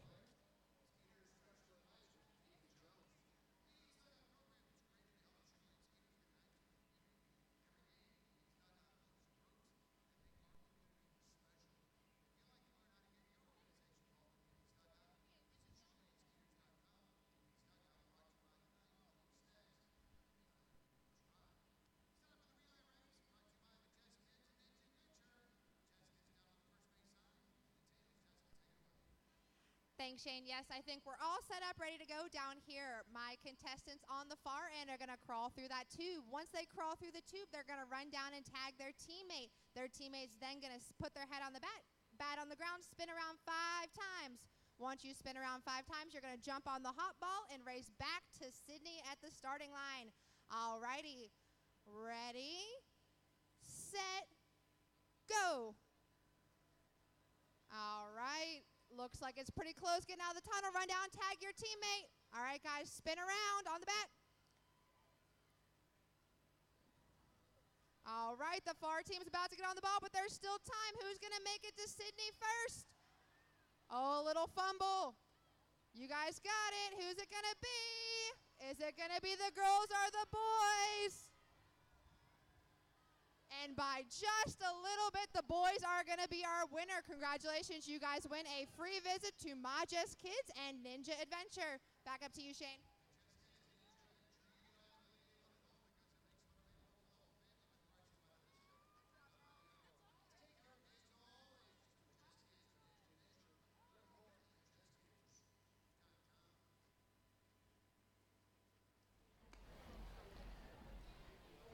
Here is Mark Haynes for the top of the ninth inning in a 2-run ball game. Haynes 1-2, 2.46 ERA in 41 games and 11 saves and as many opportunities. 40 and a third innings pitched, 30 hits, 15 runs, 21 walks, 46 strikeouts. League hitting .205 against Haynes, who picked up his 11th save earlier in the series opener against York on Tuesday. And then in the next game, he picked up the loss, allowing a home run to Carlos Trienfeld on Wednesday night, which gave the Revolution a 1-run lead and eventually a 1-run victory. Now comes on for the 42nd time this year for the Skeeters, looking for save number 12. Let's see if Haynes can wrap up his 5-3 game. He will pitch the bottom of the order here in the top of the ninth. It'll be Chase Simpson, Ryan Dent, and Travis Witherspoon.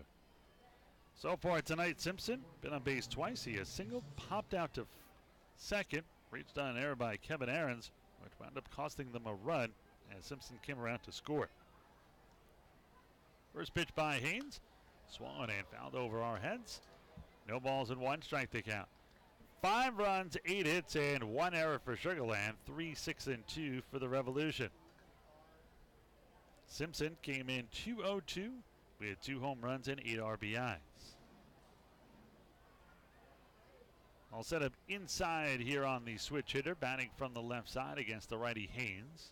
Check swing upstairs. They appealed. He did not go. 1 ball and 1 strike to count.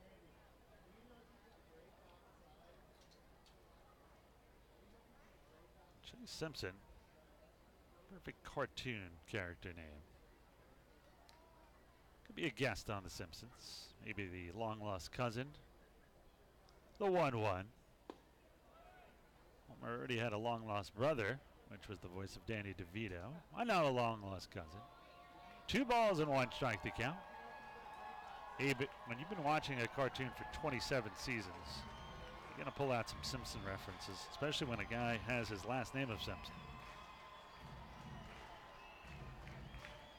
Began the year in Altoona. 43 games for Simpson. He hit .176, 4 home runs, 13 RBIs. This one high and outside, 3-1 to count. Haynes does not want to walk the leadoff man because then every batter that comes to the plate is a tying run.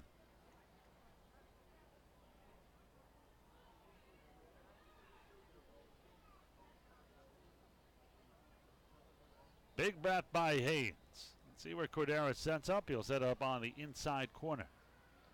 The 3-1 here from the right-hander. Swung on, popped up. That one over our heads here behind home plate. That'll run the count full 3-2 as Haynes tries to battle back here. Skeeters leading 5-3 here in the top of the ninth. Nothing's come easy in this series.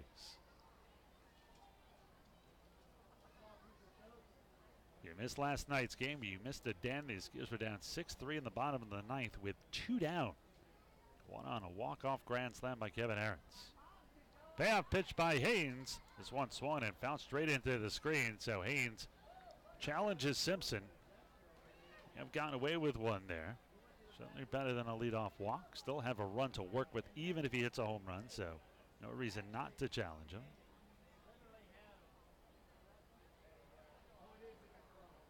Pitch number 7 coming here to Simpson. Again, the payoff pitch here by the Punisher. This one low and away, ball 4 and a leadoff walk here. Now it's going to be tough for Haynes the rest of the way. Dent will come in. Keep in mind, he has already homered in this game. He has been hit by a pitch. He has homered and fouled out last time up. Dent came in 250, now 5 home runs and 36 RBIs. Haynes trying for a dozen saves. He saved 15 last year in the American Association before joining the Skeeters. Certainly could surpass that this season.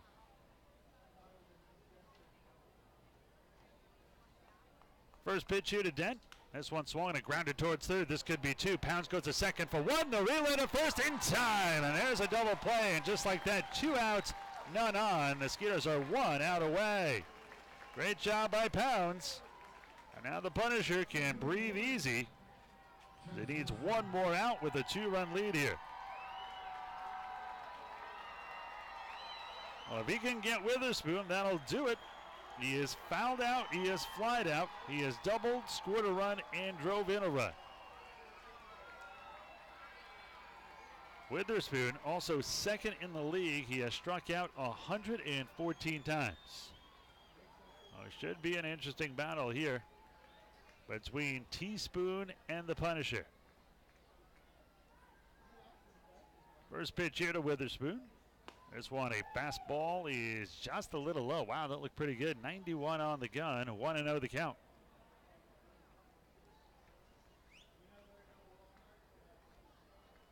They're going to set up away here. The 1-0 from Mark. This one is a strike on the outside corner, 1-1 the count. Skeeters leading 5-3 here in the bottom of the ninth. Trying to win for the 3rd time in the first 4 games against the Revolution and pull to within just 2 games of the front-running Barnstormers and 1 behind these Revs. Check swing, did he go? They appeal, he did not. Wow, that was close. 2 balls and 1 strike to count.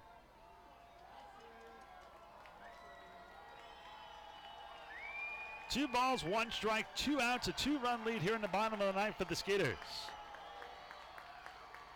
Haynes looking for his 12th save of the season. Cordero will set up away, the 2-1. This one a strike on the outside corner. And the Punisher and the Skeeters are 1 strike away.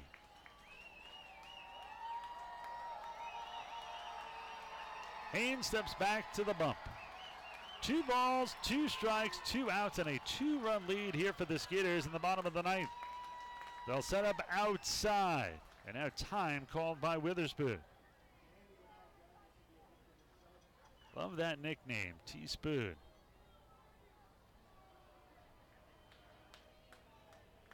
Now everybody's ready. Haynes now is not ready as he steps off. The cat and mouse game continues. Regular Tom and Jerry act. They set up outside, the 2-2. Swung on it, hit into left field. That's going to be a base hit. So this game will continue. And once again, the tying run will come to the plate as we go back to the top of the order. A dangerous hitter, Alonzo Harris, who has 16 home runs on the season. He has already driven a run in this game. Came in as the 3rd hitter in the Atlantic League. He is 3rd with a .321 average. Also has driven in 53 with his RBI tonight. 5 runs on 8 hits for the Skeeters, 3 runs on 7 for the Revolution. Haynes now at 13 pitches. First pitch to Harris. This one down low, 1-0. Well, Haynes generally is not pretty as far as his strike-to-ball ratio, but he certainly gets the job done. Before taking that loss the other night, he had allowed just 2 runs in his previous 15 appearances. The 1-0. This one is low and away, 2 balls and no strikes to count. Mentioned Haynes last year in the American Association. It was with the Kansas City T-Bones, 5-2, a 3.25 ERA and 15 saves. 3 games with the Skeeters, no record, and a 3.37 ERA, but he was not on the postseason roster. Throw to first. Diving back in head first is Witherspoon. He might try to take second on a defensive indifference, but I'd say forget about him. Doesn't matter if he scores, it just matters if Witherspoon does. Excuse me, if Harris does. This one is a strike at the knees, 2-1. Harris has singled, popped out twice, and grounded out. Well, we drove in a run with that ground out last time up. Skeeters leading 5-3 here in the bottom of the ninth. Tying run at the plate for the Revolution, though. The 2-1. Swung on and hit into left field. That is going to get in there for a base hit off the wall. Oliveira plays it well. The runners on the corners, and here we go again. As now the go-ahead run is at the plate. The tying runs are on base. Jared Mitchell will step in. Avoid pitching to Tejeda, who's on deck. Cordero will step out in front of home plate, flash a few signs, just in case Harris decides to go. And I say if he does, let him go. Although if he's still second, a base hit could tie the game. In steps the left-handed hitting right fielder Jared Mitchell. Mitchell has walked twice, flied out, and grounded out. He's 0 for 2.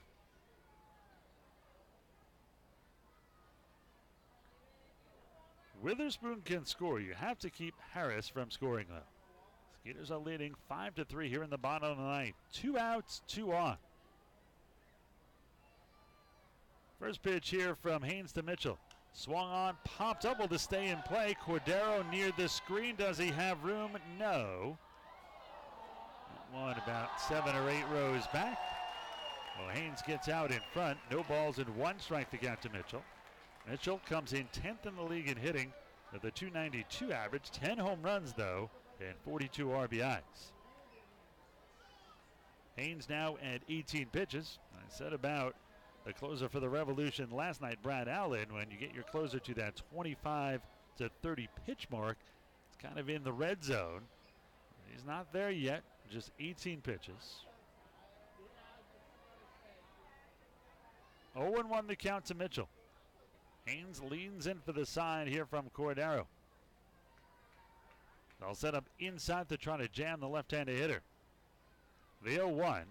This one low and away. 1 ball and 1 strike to count.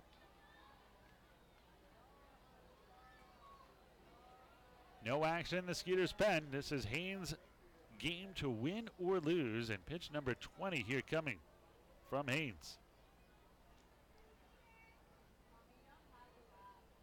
Mark from the stretch. They set up away this time in the 1-1. Swung on and missed. And again, the Skeeters 1 strike away. So Mark ahead, 1 ball and 2 strikes here on Jared Mitchell. So 1 ball, 2 strikes, 2 outs, 2 on. Runners on the corner. Travis Witherspoon at third. Alonzo Harris on at first. Skeeters leading by a pair, 5-3 here in the bottom of the ninth. Hens has a flair for getting his save via the strikeout. Throw to first. Haynes has to forget about Harris over there. Wind blowing slightly in from right center, so unless Mitchell absolutely destroys the ball, it will most likely be a fly out to right if he gets it in the air. Haynes leans in for the side. From the stretch, they will set up inside. A 1-2 by Haynes.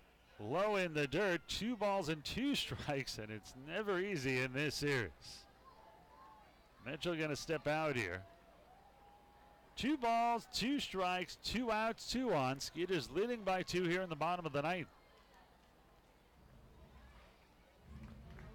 Haynes has been 1 strike away twice now.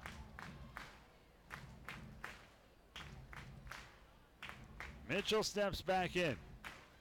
Haynes peers in for the sign. Cordero will go back inside. The 2-2 by Haynes. Swung on and driven deep to right field. This one's trouble. Benson going back, looking up, and it's gone.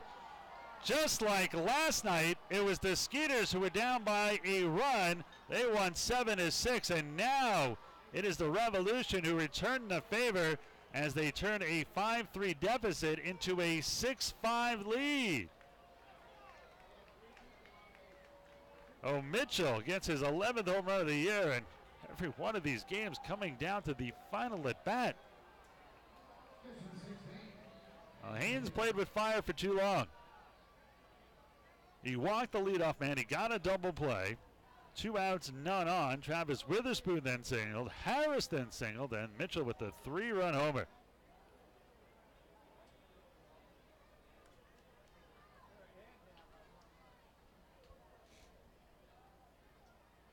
A blown save for Haynes here in the ninth.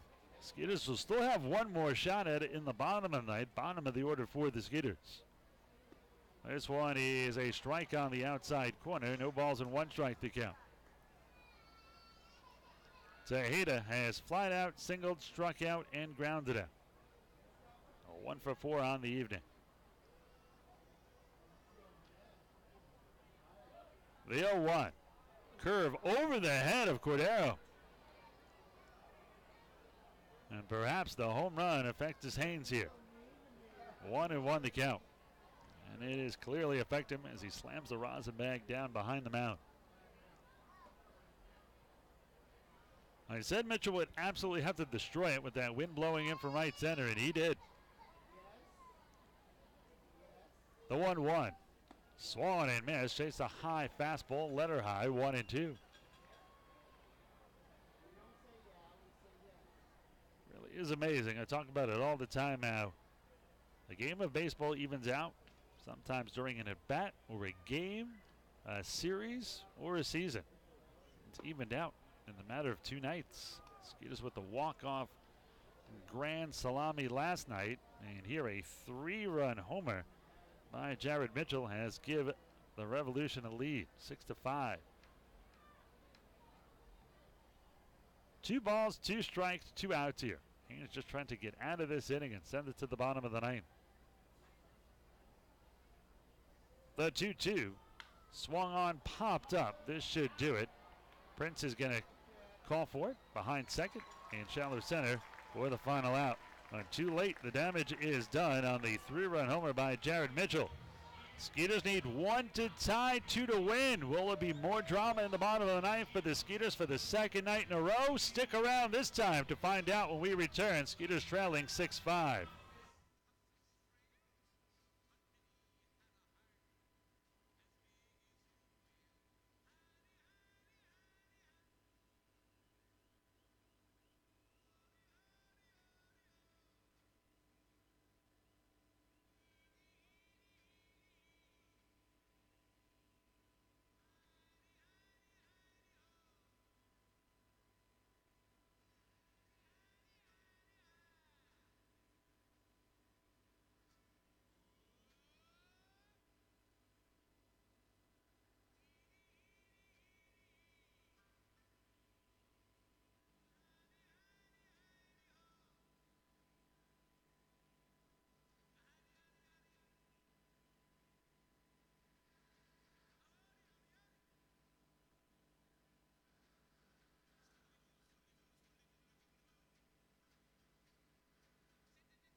Somehow we're in the bottom of the ninth. Chase Hutchinson will come on to close this one out for the York Revolution, up by a run now. Hutchinson on the season 4-3 with a team best 1.77 earned run average in 45 games. Has one save this year, looking for his second. 40 and 2/3 innings pitched, 31 hits, 11 runs, 21 walks, 35 strikeouts. Leak hitting just .209 against Hutchinson, the fourth pitcher on the night for the York Revolution, taking over for Joe Van Meter, who pitched a 1-2-3 eighth inning with a couple of strikeouts. Well, he was drafted by two Texas teams, originally drafted by the Rangers in the 34th round in 2007, but did not sign. Then drafted the following year in 2008 by the Astros in the 23rd round, still did not sign, and after not being selected in 2010, Hutchinson signed with the Mets as a free agent. While Skidders, who led 5-3 coming into the ninth, now trails 6-5. Last chance for Sugarland. Bottom of the order here in the bottom of the ninth. Albert Cordero, Hector Oliveira, and Caleb Ramsey. Cordero 0 for 3, takes the first pitch low, 1-0. Cordero has flied out to left, grounded out to second, grounded out to first last time up. Number 3 came in batting .253 with 3 home runs and 26 RBIs. The switcher to batting here from the right side against all-star lefty Chad Hutchinson. This one a strike, 1 ball and 1 strike to count. The best year of Hutchinson's career was in his second season on the Mets organization at Savannah, 7-2 with a 1.82 ERA. This one poked foul. Wow, that was like 4 inches outside, and Cordero reached out and got it, but he's down in the count 1-2. Following year, he threw a ton of innings, went from 84 innings pitched to 120 at St. Lucie. On 120 hits, 102 strikeouts, however, on 55 walks. 22 starts that season. It's just 8-7, however, with a 4.10 ERA. A 1-2, way inside as Cordero ducks back the knees, 2-2. Last year at AAA for the Mets, pitching for Las Vegas, he was 1-1 with a 5.93 ERA. Was in 22 games, no starts, all out of the bullpen. This one swung and hit out to right field. Mitchell is there, and he'll bring it down in front of the warning track for out number 1. Now, who wants it more is the only question in this series. Gators are down 6-5. They had a 5-3 lead. They trail 6-5 now, and Paul Fletcher, the pitching coach, coming out here after 1 out and nobody on it. Don't understand this move here. Sometimes visits to the mound just seem like a total waste of time, and this would be one of them. What are you discussing here? How to pitch Hector Oliveira? Oliveira is 0 for 3 tonight. He has lined sharply to short, and he has struck out and flied out in a very quick chat. That will count as a visit to the mound as home plate umpire Joe Harris makes a note in his book. 6 runs, 9 hits, and a pair of errors for York. 5 runs, 8 hits, and 1 error for the Skidders. No matter what happens after the game, it is still going to be fun here at Constellation Field. Fireworks, and Matt Deaton up in the Insperity Club will play live. The guitarist really extremely entertaining. He's pretty funny too between songs. He'll even take requests. The 0-1 hit out to left center field. This is going to be fall short of the dive by Witherspoon. It's going to be a double here for Oliveira, and it's not over yet. With a tying run at second with 1 away, and the winning run comes to the plate, and the left-handed hitting Caleb Ramsey. Actually going to be Cole Gillespie pinch hitting. Gillespie, I'll go for the righty-lefty matchup here instead of the lefty-lefty matchup with the left-handed hitting Ramsey. The former big leaguer will come off the bench. Gillespie, while in college in 2006, helped lead Oregon State to the national championship. And we're going to get a pinch runner as well here. And that looks like Derek Miller. Yep. Got to get speed out there. A base hit could tie it. So in steps Gillespie. As Mitch a few games here with an injury to the legs. Gillespie's got a ton of big league time. So in steps Cole.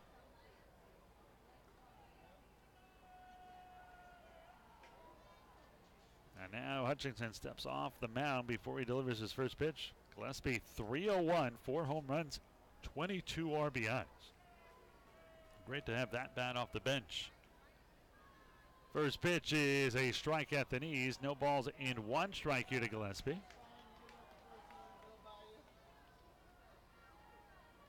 Skeeters trailing 6-5 after leading coming in here to the ninth 5-3. But a 3-run homer by Jared Mitchell changed all of that. The 0-1, swung and a miss. No balls and 2 strikes here on Cole. Gillespie, before he missed a few days with that injury, was 21 for 53, hitting .396 over his last 14 ball games. Of course, spent last year with the Marlins for a little while. Former 3rd-round pick of the Brewers in 2006 out of Oregon State. The 0-2 way outside, 1-2 backhanded by Tejeda. Played parts of 8 seasons in the big leagues with the Diamondbacks, the Giants, the Cubs, the Mariners, the Blue Jays, and as I mentioned last year with the Marlins. Big league numbers of 251, 6 home runs, 46 RBIs, and 221 big league games.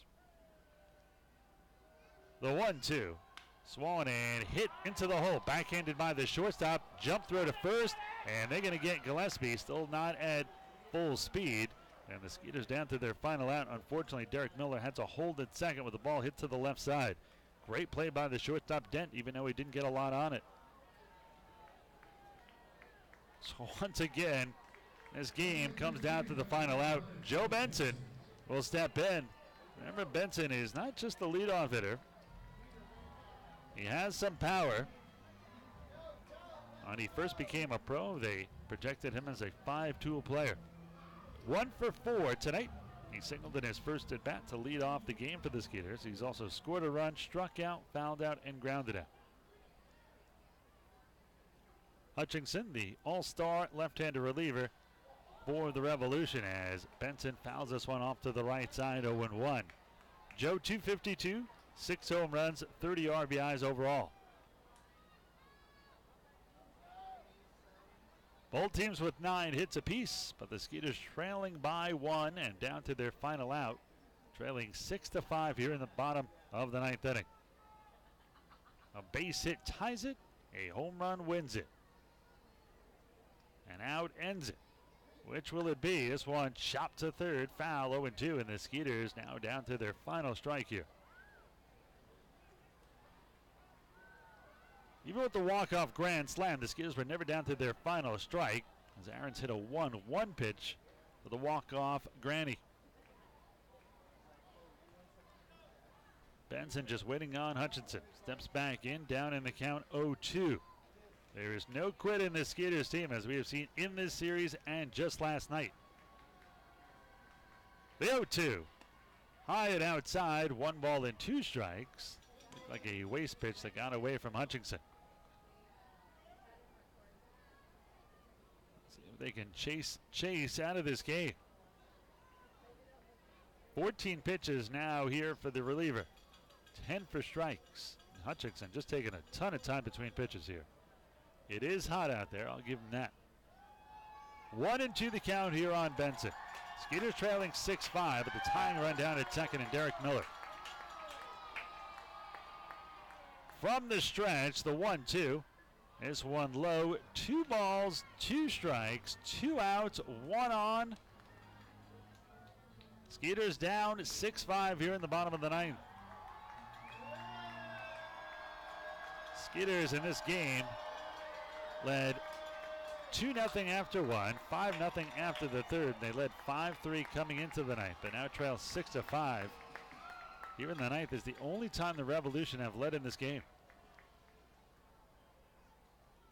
Hutchinson is ready. He looks at Miller at second.